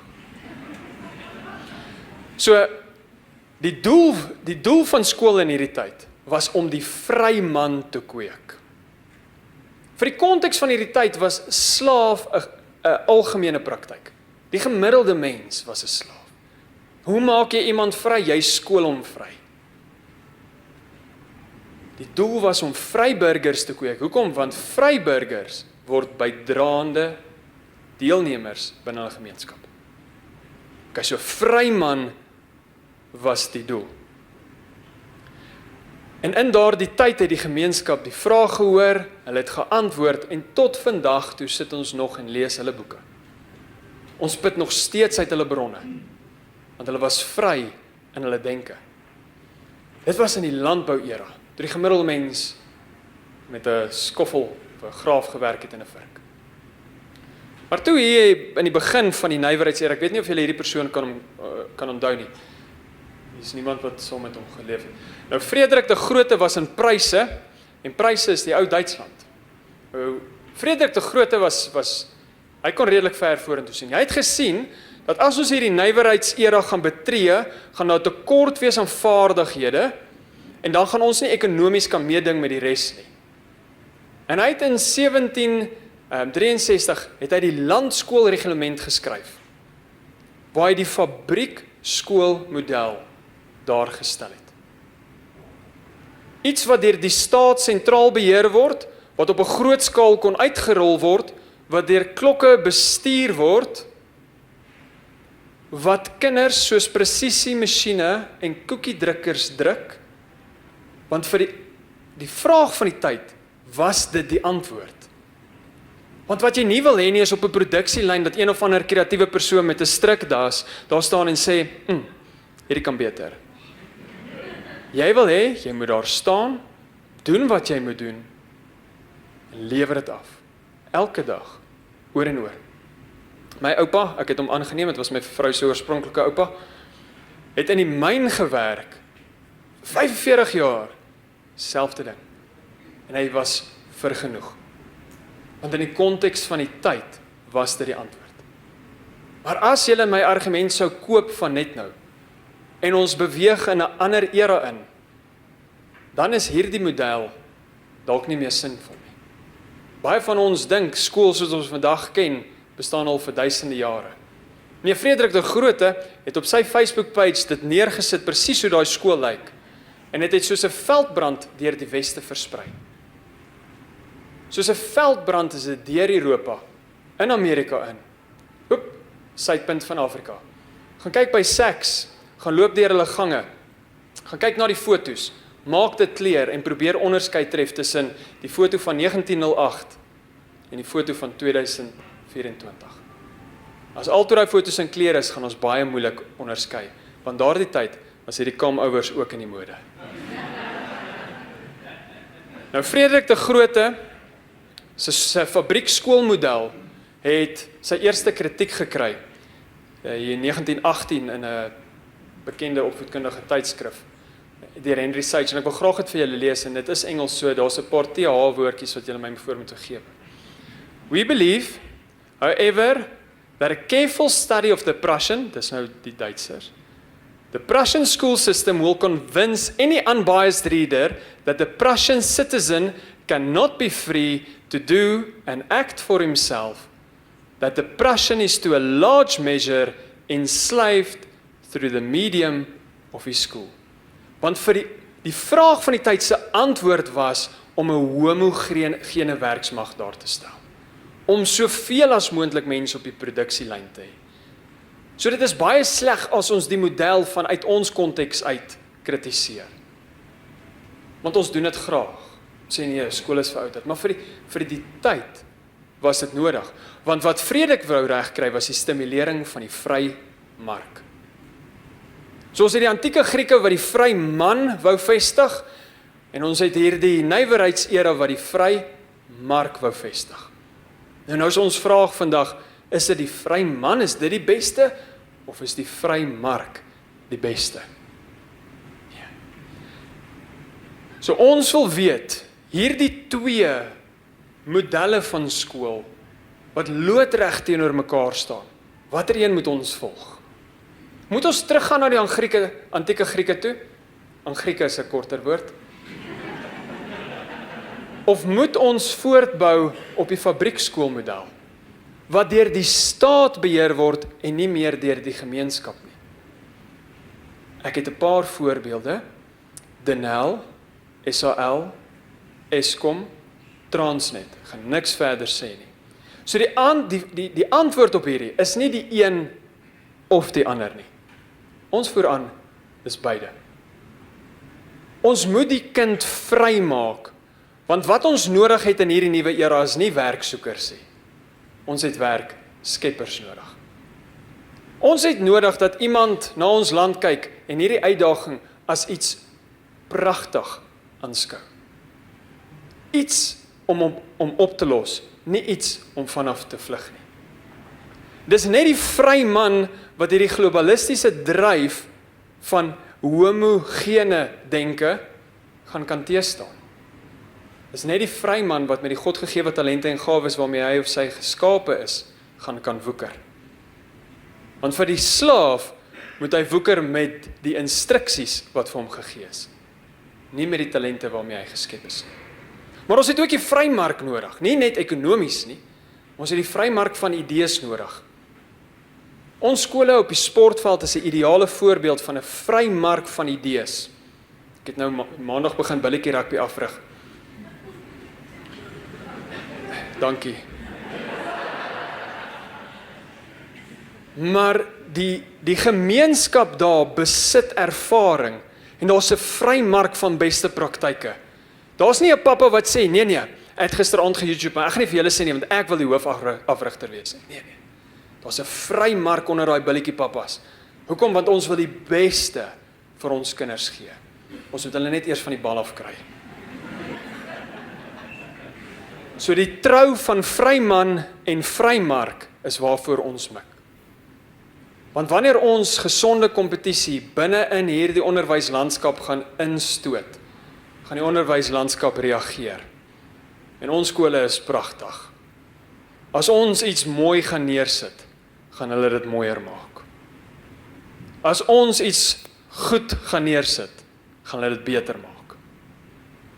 Dis wat my opgewonde maak, nie dat ons 'n bedreiging gaan wees nie, nee, dat hulle ons baie vinnig gaan terugbedreig. Want dit is 'n vrymark. Maar die opvoeding van ons kinders behoort aan ons as gemeenskap. So om hierdie vraagstuk te kon antwoord, 2021 met Leon aan die stuur, het hy vir ons instruksie gegee en gesê, goed, aan die een kant doen ons behouwerk en ons kyk na ons Afrikaanse skole, maar aan die ander kant moet ons nuut bou. En ons taakspanne opgerig en ons moes gaan navorsing doen het. En soos Leon gesê het, vir interessantheid, tegnologie is nie die antwoord nie. Tegnologie is die pen waarmee jy die antwoord skryf. Klein klassies is nie die antwoord nie. Alles wat ons gedink het as die antwoord was toe op die einde vandag nie empiries gerigsteen nie. Die antwoord was die sentrale rol van die onderwyser.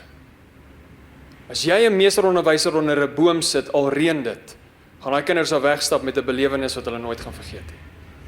So die vraag is, hoe bou ons stelsel vir professionele ruimte vir daardie onderwyser? En ons het ons huiswerk gaan doen.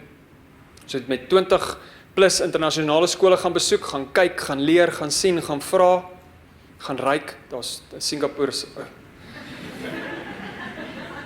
Dan het ons met 40 plus akademici gaan gesels, van ver linkse akademici, ek mens kry nie meer regs akademici nie, maar hier is dalk bietjie.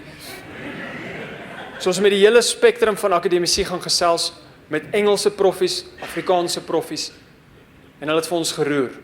Elke keer het ons teruggegaan tafel toe en ons het gaan herbedink, herbesin, gereflekteer en ons het gaan regmaak. Ons het met 'n ongelooflike erns en verantwoordelikheid hiermee omgegaan. En dan het ons verhouding met Akademia, sy kom kuier, is nie meer sy nie. Akademia kom kuier so een keer 'n maand vir ons, en ons gesels, ons het 'n maaltyd saam, lewer kritiek, ek's altyd sien by agterkant Prof Gawie, jou syne vir laaste, dis gewoonlik die ding wat jou hoop knag.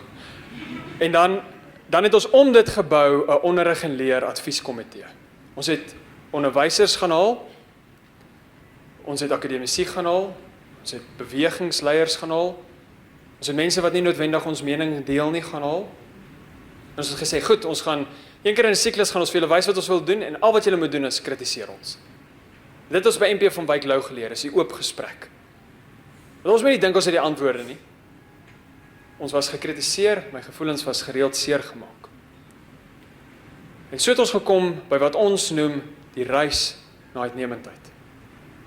Na opvoedkundige uitnemendheid, dis nie 'n rit nie. Wanneer die skool daar staan, is dit nie die bestemming nie. Die skool is 'n pitstop in hierdie reis. Ek vermoed, die pad tot daar is grondpad, van daarna af is hy geteer, maar ons gaan grondpad ry, maar ons gaan reis. En reis saam met dit bring 'n belewenis. Dit bring 'n ervaring. En dit skep hoop. So die profiel van die kind is 'n reis na uitnemendheid. Ons wil saam met hierdie kind reis na opvoedkundige uitnemendheid. Ons wil nie uitnemendheid bereik nie. Ons net Kurt Darren wat regtig Afrikaanse musiek uitnemendheid kan bereik. Die res van ons is te oppervlakkig. So waar begin ons met hierdie profiel? Daar was 'n grappie vir die wat nou dink ek hou regtig. As iemand dit sê, opvoedkundige kernwaardes. Met ander woorde, hoe lyk die bril wanneer die meesteronderwyser na die kind kyk? En hulle sien sekere goeters nie. Hoe weet hulle sien dit nie? Waarna moet hulle kyk? Moet hulle kyk na punte? Hulle kyk na gedrag. Wat is die goed wat ons wil hê hulle moet deurlopend na kyk? Wat ons heg aan hierdie profiel van die kind? Wat is dit wat alles moet belyn wees? As jy 'n toets opstel en dit ontwikkel nie hierdie nie, het jy nie iets gedoen wat bydra tot die profiel van die kind nie. As jy iets doen op die stoepe en ek vra vir jou, hoe het jy dit gedoen? En jy sê, want ek wil vir my kind lewensgierig maak of leergierig maak. So, okay, gaan voort. Maar as ons nie hieraan kan terugvoering gee nie, hoekom doen ons wat ons doen? So hier is die 5 goeters, ons opvoedkundige kernwaardes. Ons wil hê ons kinders moet leergierig wees, verbonde. Ons wil hê hulle moet 'n balans hê. Nie net op 'n plankie kan loop nie, julle weet wat ek bedoel met balans. Hulle moet vernuftig wees en hulle moet rentmeesterskap hê. Want in hierdie beweging sien ek rentmeesterskap. Dit is wanneer die vorige geslag vir jou iets gee en jy gee dit in 'n beter toestand terug vir die volgende geslag. 'n Rentmeester doen nie onderhoud nie. Hy woeker met sy talente en met sy gawes. Die volgende een waarna ons gekyk het, is hoe kan ons hierdie kinders plaaslik anker? Hoe kan ons hulle kulturele selfvertroue gee? Dit was my so lekker toe Bernice nou so rukkie terug gesing het oor die Afrikaner. Wanneer laas het ons dit gehoor? Mense sou geskrik het 2 jaar terug om daai woord te sê. So ons kinders plaaslik anker. Want wanneer ons kinders plaaslik anker, het dit ook positiewe uitwerkings op hulle geestestoestande. 'n Kind wat weet wie hy is, waar hy is en hoekom hy hier is, gaan met baie meer vrede, geregtigheid en blydskap deur die lewe. Ons wil ons kinders met kulturele selfvertroue toerus, sodat hulle kultureel verbind kan wees aan mekaar. Jy kan sien, ek is nie 'n individu nie, ek is deel van 'n gemeenskap. Ek is 'n node binne in 'n netwerk. En as een lid lei die hele liggaam. Met dit wil ek nie sê, ons wil nie hê ons kinders moet immigreer nie, maar ons wil vir hulle 'n rede gee om te bly. Die volgende een waarna ons kyk, is ons wil ons kinders globaal bemagtig.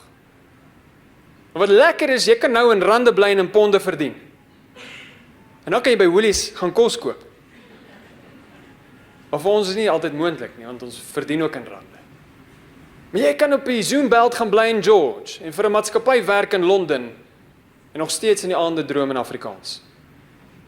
Jy kan nog steeds op Sondag kerk toe gaan en sê, hallo oom, hallo tannie. Jy kan nog steeds braai met hout. Ons wil ons kinders globaal bemagtig sodat hulle internasionaal mededingend kan wees. Want daar was 'n tyd toe jy in Secunda net gekompeteer het met die pool binne in Secunda. En as jy net halfpad daar was, maar jy was die beste daar, was jy die beste in die dorp. Nou ding ons mee met iemand in Bangladesh, met iemand in Duitsland, met iemand in Suid-Amerika. Ons kort nuwe vaardighede. Ons kort sagte vaardighede. En die laaste een is, ons het dan gaan kyk, hierdie sagte vaardighede, hoe lyk dit? Wat is die toekomsvaardighede wat ons kinders gaan nodig het? En daar's 4 wat almal ken, die 4 C's. Ons maak dit die 4 K's. Kritiese denke, kreatiewe denke. Jy ontstig my. Kommunikasie en koöperatiewe leer. Ons het 2 bygesit, en ek begin afsluit. Ons het 2 bygesit. Karakter en kulturele selfvertroue. Kulturele burgerskap. Want daai 2 gaan maak dat hulle floreer. Die ander 4 gaan maak dat hulle groei. Maar iemand wat floreer, as jy weer sien, as daai saadjie geplant is, dan staan daar ander langs hom of haar. En dit is wat ons reg kry. So ons visie is die ding wat ons lei na daardie profiel toe. Dis leerervarings wat geskep is deur meesteronderwysers, wat kinders in verwondering laat, deur die goeie, die skoon en die ware. Verwondering saam met dit bring die erkenklikheid dat daar is iets groter as ek. Dat ek is deel van iets groter en ek werk na iets groter toe. Die skoon en die ware en die goeie bring saam met dit 'n skatkis vol waardes, wat ons implisiet en eksplisiet gaan onderrig. So ons het 9 beginsels dan wat ons as vertrekpunt het, wat ons gange vasmaak, dat ons sê hier binne beweeg ons vry, en jy trap nie oor daai lyn nie. Nommer 1, ons is Christelik begrond, want as die Here die huis nie bou nie, te vergeefswerk die wat daarom bou. Nommer 2, ons is waardegedrewe. Paul Taff het in sy navorsing gewys, dat kinders wat suksesvol is, en hierdie was sekulêre humanistiese navorsing, so hy het nie geweet, hy doen ons 'n guns nie. Kinders met karakter, is die kinders wat floreer. So hoe gaan ons karakter slyp? Hoe lyk 'n karaktertoets op 'n maandagoggend 8:00? Hoe lyk dit om karakter te evalueer en te assesseer? En ons het vir onsself daai vraag gevra. Nommer 3 is onderwyser autonomie. Die tyd vir ons dat onderwysers gedikteer word wanneer hulle wat moet doen deur 'n sentraal beheerde ding, moet verby wees. Ons moet dit desentraliseer. Ons moet die autonomie in die onderwyser, die bevoegde geroepe meester se hande sit, want dis wat Finland suksesvol maak.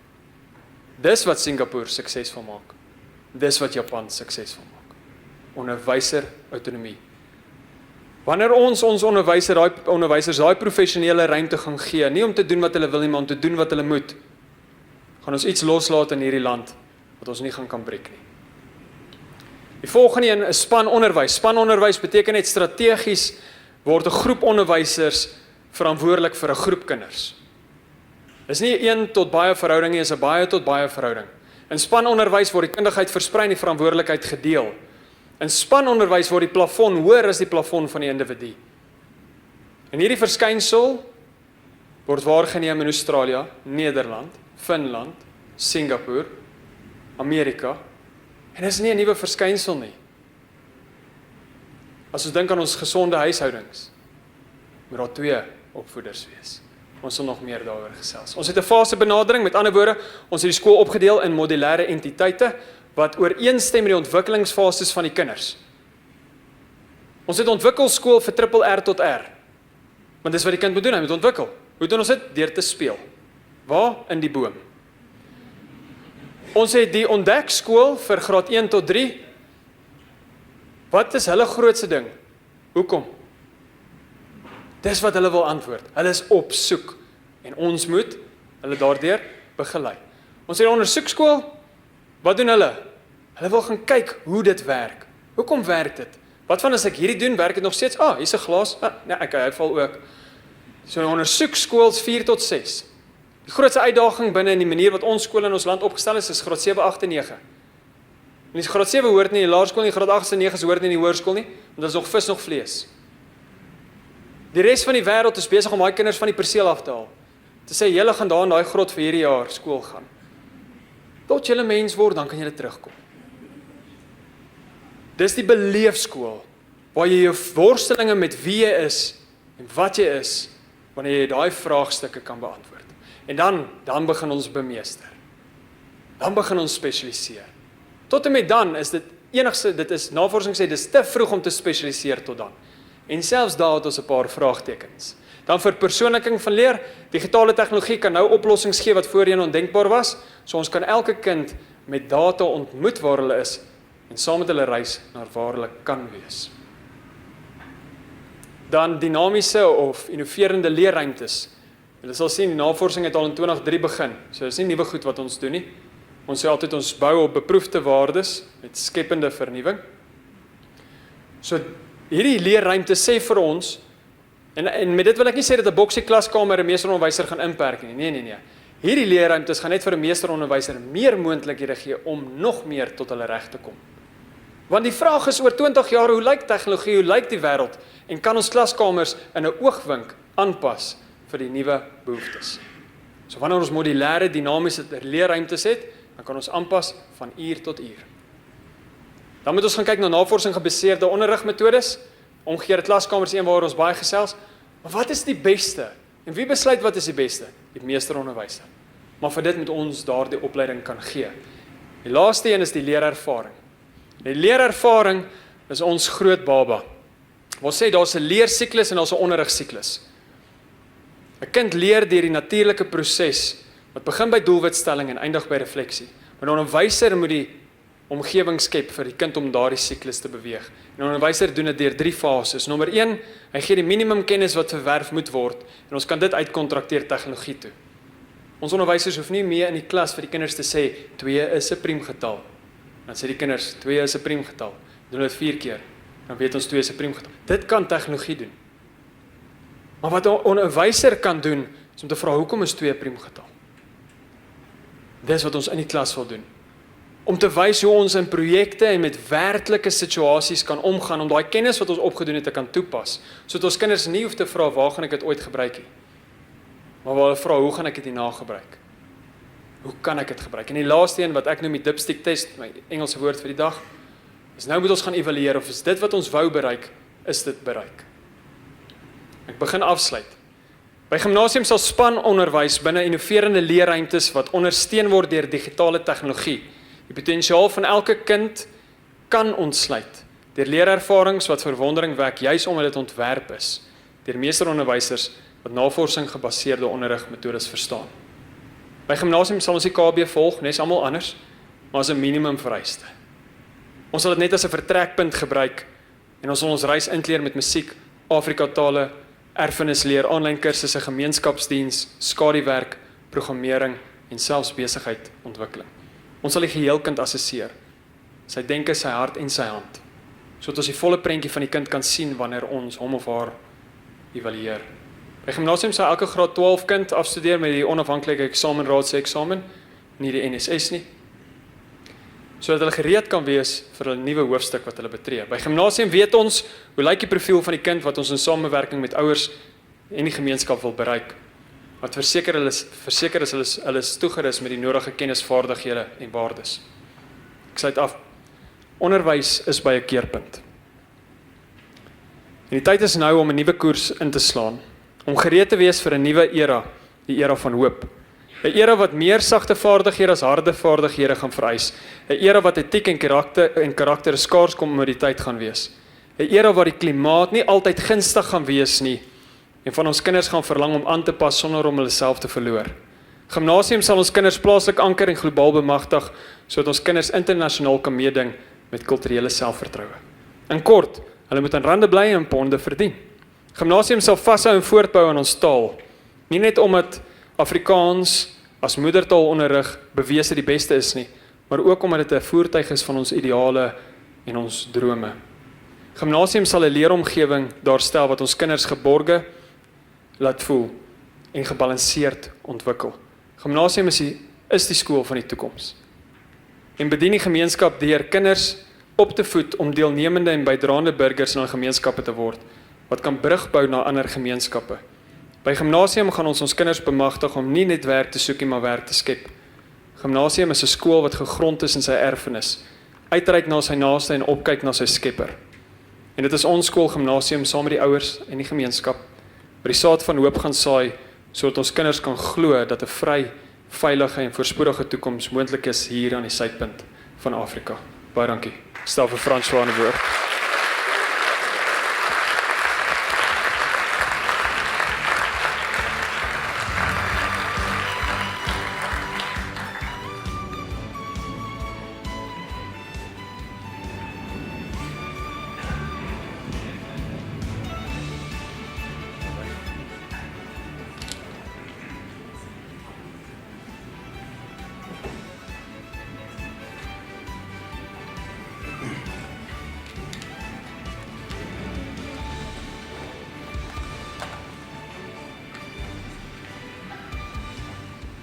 Dankie vir die geleentheid julle.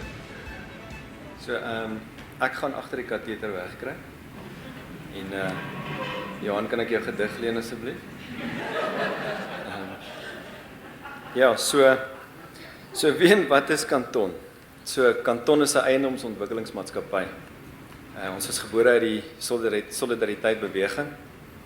En waar Johan hulle bou en hou ons. So ons sluit vennootskappe tussen kultuur en kapitaal. Een van ons vennote is byvoorbeeld Soltech, nog een is Akademia en nou ook Gimnasium Skool. En dis vir ons 'n eer om betrokke te wees. So wanneer kanton betrokke raak by so 'n projek, dan volg ons 'n multidissiplinêre benadering tot so 'n ontwikkeling.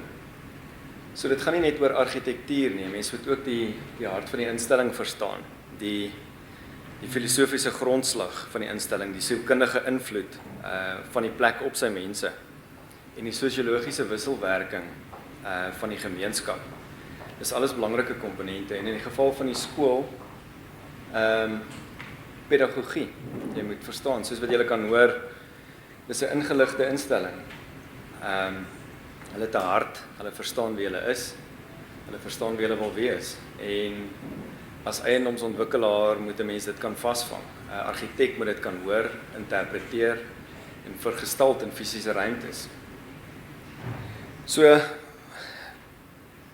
daar's tonne en tonne navorsing oor elkeen van hierdie dissiplines. My doel is nie vandag om vir julle 'n lesing te gee oor elkeen van hierdie vakrigtings nie. Daar's magte om navorsing. Maar ek wil julle vat deur voorbeelde van 3 van hulle, die 3 wat mense aan die regterkant daar sien, die sosiologies, die filosofies en die sielkundig. Johan het baie gesê oor die akademiese model, so ons gaan dit nie dek nie, die ruimte, fisies, volhoubaarheid en ekonomies gaan ek ook nie dek vandag nie, maar net soveel 'n bietjie konteks skep oor wat die ander beteken. So na die Tweede Wêreldoorlog, toe het Josef Stalin toe hy instruksie gegee vir sy mense om moeder Rusland te gaan vergestalt in argitektuur. En hulle het met 'n projek weggespring en hulle het die 7 Susters gaan oprig in Rusland om daai die mag van die Sowjetunie te gaan vergestalt. So, nee, wag, skus, dis nie. Daai is die 7 Susters. Daai is Rusland se 7 Susters. En een van die grootste geboue daar is die Moskou Universiteit. En die doel van hierdie universiteit was om vir die wêreld te wys kyk hoe magtig is ons. En hierdie gebou was tot in 1989 die hoogste gebou in Europa. So hulle wou iets daardeur kommunikeer. Doelgerig het hulle hom so ontwerp en soos wat ek sê, daar was 'n filosofiese grondslag, iets wat hulle wou kommunikeer daardeur. Hierdie is Peter House in Cambridge. Destyds mense moet ook die konteks verstaan van hierdie universiteite daai tyd. Dani sal vir julle baie meer inligting daaroor kan gee, maar dit was in 'n moeilike tyd. Die akademici was so 'n bietjie elite. Min mense kon bekostig om te gaan studeer en daar was sosiale onluste. So as jy kyk na die ontwerp, dis ontwerp vir 'n gemeenskap, maar dit leef binnekant toe. En dis so 'n bietjie om hulle te beskerm teen wat buite aangaan en maar ook gemeenskap aan die binnekant. So hulle het iets daardeur met daai elitisme met hulle iets probeer kommunikeer aan die res van die wêreld. In Amerika met die skepping van die nuwe wêreld het hulle doelbewus teenstrydig met daai model gegaan. Alhoewel dit oor tyd verander het, Cambridge en Oxford is nie meer so nie, dis ook oop vir die gemeenskappe en so. Maar in Amerika het hulle doelbewus gesê ons wil iets anders kommunikeer aan ons gemeenskap. Hulle het oop universiteite gaan ontwerp. En weer eens daardeur iets filosofies of 'n lewensbeskouing gaan kommunikeer. Hierdie is 'n tegniese college in Suid-Afrika. Dit kommunikeer iets aan hulle leerders. En wat kommunikeer hierdie tegniese college aan hulle leerders? Hierdie is Soltech van die van julle wat nie weet. Die eerste week van die opening, toe kom daar 'n student na Paul van Deventer wat die hoof daar is en sê vir hom: "Meneer, ons wil net vir julle sê dat ons waardeer verskriklik wat julle dit waarmee ons toevertrou en dit wat julle aan ons kommunikeer van wie ons is, ons menswaardigheid. En dit is presies wat jy reg kry." So die argitek hierso het reg gekry om daai boodskap wat 'n Soltech wil uitgee aan sy studente, het hulle reg gekry om dit te kommunikeer deur 'n ontwerp. Hierdie is 'n skool. Wat dink julle kommunikeer daai skool aan hulle gemeenskap? met dit wat julle gehoor het by Johan en Leon,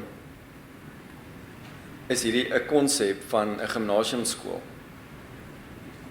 So jy kan sien, dit kommunikeer iets anders, dit kommunikeer gemeenskap, dit kommunikeer huislikheid, soos wat Leon reg genoem het. Eerder as dit. Dieselfde met daai is byvoorbeeld 'n konsep van hulle fase, 3 grade saam, wat almal uitleef na een ruimte toe. Dan 'n volgende punt, oor die sielkundige invloed. Hier wil ek julle vat deur 'n reis van my kinderlewe. En elkeen van julle kan identifiseer daarmee. Elke ou het ook so 'n plek. As ek die storie vertel, leef jouself in op daai plek wat jy beleef het toe jy 'n kind was. So hierdie is vriende van ons hier in Brooklyn, Pretoria se huis. Toe ons die eerste keer by hulle gaan kuier, stop ek voor die huis en toe ek uitklim, toe beleef ek hierdie emosie. En ek begin elemente van hierdie argitektuur erken. Goed soos die suursteen, die klip, kaggel, groot staalraamvensters, riffelglas langs die voordeur, 'n baie mooi tuin, sluitklipdak. En dit was nie noodwendig die argitektuur wat vir my so mooi is nie, maar dit is dit wat die belewenis wat ek gehad het. En kom ek sê vir julle hoekom. Dit herinner my aan my oupa en ouma se huis toe ek 'n kind was. By hulle huis was 'n onvoorwaardelike liefde, persoonlike aandag, opregtheid, positiewe emosionele ervarings wat ek beleef het, beskerming, persoonlike sowel as familie-identiteit. Ons kon wees wie ons was en hulle het dit ook ondersteun en ontwikkel. Ek onthou baie duidelik die kombuis met sy wit en swart blokkiesvloere. Ons het altyd by hierdie 4-6 stoel Novilon tafel gesit, so groene met so goue strip om. En dit is daar waar my ouma ons toegelaat het om betrokke te raak in dit wat sy doen, haar taakie. So dit het daai menswaardigheid aan jou gekommunikeer. Sy het jou bemagtig deur vir jou goedjies te gee om te doen. En dit bly by 'n mens. En dit is wat 'n mens by 'n skool moet beleef. Daai ervarings. My oupa het 'n werkswinkel gehad aan die buitekant van die huis. En dit is daar waar my boetie geleer het om 'n meester ketelmaker te word. My oupa het hom toevertrou met sy toerusting, hy het hom geleer. Hy het hom daai vaardigheid geleer. En in hulle studeerkamer, donker harde hout vloere, het my ouma altyd vir ons stories gelees. Ek onthou die son wat deur die venster geskyn het, die lekker banke waarop ons gesit het. En sy het daai insig vir jou gegee van die stories wat sy gelees het. Dit was voor skool, maar tog het iemand daai insig in jou ingeboet. Jy verstaan waaroor die storie gaan, maar iemand het die moeite gemaak om daai storie aan jou te verduidelik. Ek onthou die stoep waar ons buite saam sit en tee drink het, waar jy God se skepping kon aanskou en beleef. Die diertjies wat in hierdie tuin geleef het, slakke, voëls, duisendpote, mure, dis wat ons kon sien. Maar jy kon hierdie skepping van God beleef. En oupa se klipkaggel wat altyd 'n byenes ingehaat het. En ek dink dit was dalk maar soms net sy verskoning om ons van die dak af te hou, maar daar was 'n klipkaggel wat ons duidelik kon onthou, net soos daai huis. In die waskamer het ou Sarah altyd gesit en Afrikaanse stories luister op die draadloos. En ek onthou sy altyd hysteries gelag het vir die Afrikaanse stories. Ek weet nie of sy altyd lekker verstaan het waaroor dit gaan nie, maar sy het altyd vir my verduidelik hoekom lag sy. En altyd 'n glas suurmagou met suiker in my hand gestop en ek het by haar gesit en luister na hierdie stories en sy het my vertel daarvan. Daai belewenis. Ek onthou tot vandag toe nog die klanke, die reuke, die smake. Dis 40 jaar later. Ek onthou dit baie duidelik nog. En is daai belewenis wat 'n mens se lewe verander, wat 'n mens se lewe beïnvloed. En die vraag wat jy vra is, hoe kan 'n mens dit in 'n ontwerp intrek? Ons het 'n skool wat verstaan wat hulle aan hulle kinders wil kommunikeer en ons het argitekte wat verstaan hoe om dit te interpreteer en te vergestalte in die fisiese. Die volgende punt wat ek vir julle wil verduidelik aan die hand van 'n voorbeeld is die sosiologiese wisselwerking. En die slotsom is dit kom maar daarop neer dat elke gemeenskap leef anders. En ek wil dit vir julle verduidelik aan die hand van wat 'n mens noem 'n vernacular, 'n argitektuele vernacular, 'n volkseie argitektoniese taal wat oor tyd ontwikkel. Tipies wat jy hierso sien in die linkerhand is die pioniers het getrek, dit wat hulle op hulle ossewaans en so kon pas, wat lig was, wat hulle kon vervoer, het hulle saamgery en dis daai stokkies en grashuisies. Maar dan vestig hulle in 'n area en dan begin hulle boumateriaal gebruik. So julle kan sien daar's geen bome nie, daai regterkantste foto, al wat daar is klippe. So dan bou jy net maar 'n kliphuisie. Dis wat jy het. Soos wat tyd aangaan op linkerhand kan jy sien dat hulle dakbalke begin gebruik om 'n beter dakstruktuur te vorm sodat jy 'n groter huisie kan bou. Waar kom daai dakbalke vandaan? Dit is ingevoer want die vermoë het ontwikkel om te kan invoer van ander areas af. So dit naderhand ontwikkel regsbo kan jy sien daar's platdakke. Nou begin die gebouetjie 'n ander vorm aanneem. Regsonder, dalk het dit daarbo gereën, ons almal weet platdakke lek. So die ouens regsonder het besef, maar hoorie, ons moet 'n ander plan maak hier. Ons smoeg vir hierdie lekke in ons huisie. Maar die son brand nog steeds die wit waks uit jou uit in daai huis. So linkerhand bou jy sonwering in die vorm van 'n klein stoepie. Jy keer dat die son nie in jou huis inskyn nie. En nou begin mense reis. Jy kan vir jou bure gaan kuier op die plaas. Voorheen het jy 3 dae gereis, nou kan jy dit oor 'n middag doen. Waar kuier ons? Ons kan nie in die huis kuier nie, dit is te warm. So ons gaan sit op die stoep. So ons bou ons stoepe groter. Ons almal het al op so 'n stoep gesit en kuier, planne maak, koffie drink, beskuit. Ons kan die hele dag daar sit. Hierdie ouens weet hoe om op 'n stoep te kuier. Hulle weet hoe om op 'n stoep te kuier. So 'n gimnasiumkonsep het as deel van hierdie ruimtes om daai kulturele ervaring oor te dra aan die volgende geslag. Stoepe ontwerp waar leerervarings kan plaasvind, waar kinders kan buite sit en kyk na God se skepping en dit ervaar. Waar hulle as 'n gemeenskap kan saam sit op stoepe en kuier en gesels. Kulturele ruimtes waar kuns, drama ensovoorts kan gebeur.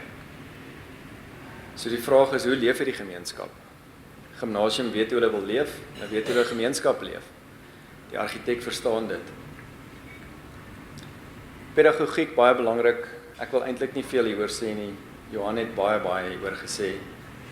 Konsep ruimte waarna mens werk om hierdie onderrig en leermodel te ondersteun, is so 'n tipe van 'n ruimte waar meesteronderwysers die geleentheid het om kreatief te kan wees en dalk een kant kan sit soos my ouma en 'n storie lees en net daai inligting kan oordra aan 'n kind.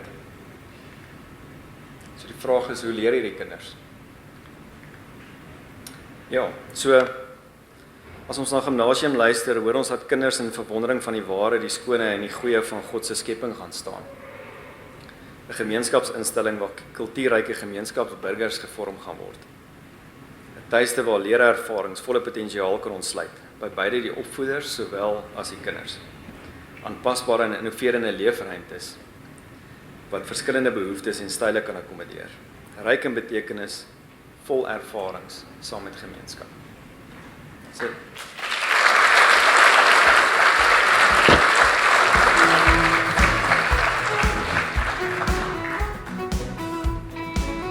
Baie dankie François. Dames en here vriende, ons sluit ons oggend af met wil graag vir Louis Dekker aan die bekendstel, alhoewel ek dink nie hy het vreeslik bekendstelling nodig nie. Maar Louis het 'n week om rek gestudeer aan die Pikke. Hy het sy NGOS aan die NISA gedoen en ook hy het ook 'n honneurs in onderwysbestuur. Hy het 18 jaar ervaring in die onderwys en ook waarvan 16 daarvan in skoolbestuur op verskillende vlakke is. Hy het ervaring in laerskool, hoërskool en kleuterskool. Louis is getroud met Lise. Uit die huwelik is twee seuns gebore, Luan en Estian. Louis, ons is baie bly dat jy die pos aanvaar het en ons sien regtig uit daarna om hierdie pad saam met jou te stap. Ons luister graag na jou.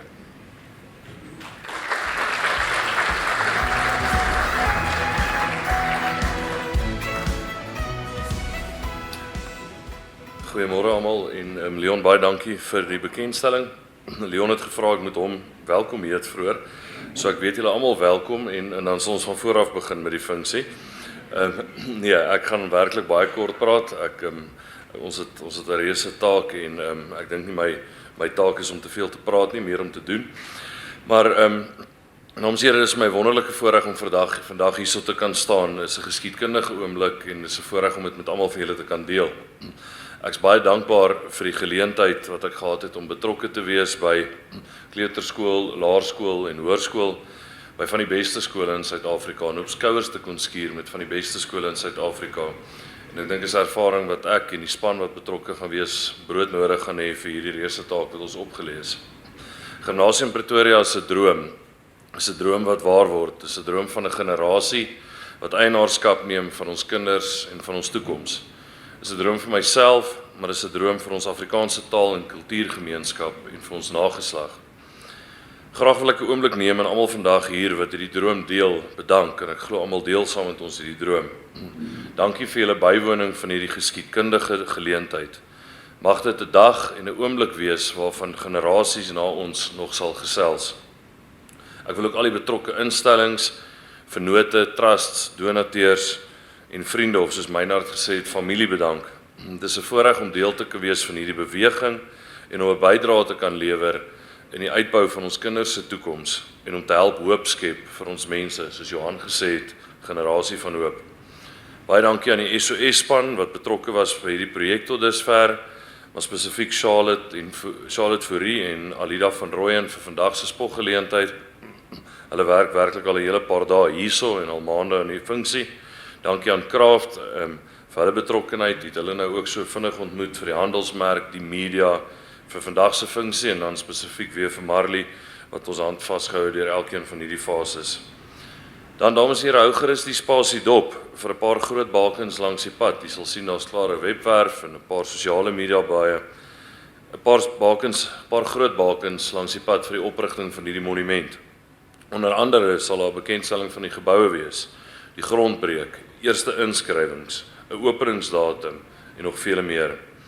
Ek nooi almal teenwoordig vandag hier ook, soos Leon gesê het, om opgewonde te wees en om in gesprek met ons te bly, want ons wil graag hierdie pad saam met elkeen van u stap. Ook wil ek graag die skoolgemeenskap uitnooi om saam met ons hierdie pad te stap en deel te vorm van hierdie opwindende projek. Gimnasium Pretoria met die gemeenskapskonsessie wat volg, sal 'n baken vir Afrikaanse moedertaalonderrig wees en die vooruitsig van 'n hoopvolle toekoms vir ons kinders. Met tradisionele, dog moderne beginsels en strategieë sal Gimnasium Pretoria gebalanseerde kinders die wêreld kan instuur. Dankie vir almal se teenwoordigheid vandag. Dankie dat julle deel in hierdie reuse voorreg en in hierdie reuse opdrag om te help bou aan 'n toekoms vir ons kinders aan Arkanistad. Baie dankie.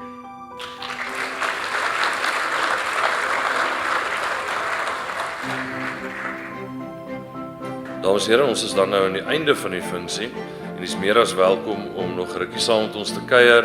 Ek sien hier's nog baie eetgoed op die tafel en daar's soetgoed en koffie in die voorportaal ook. Baie dankie.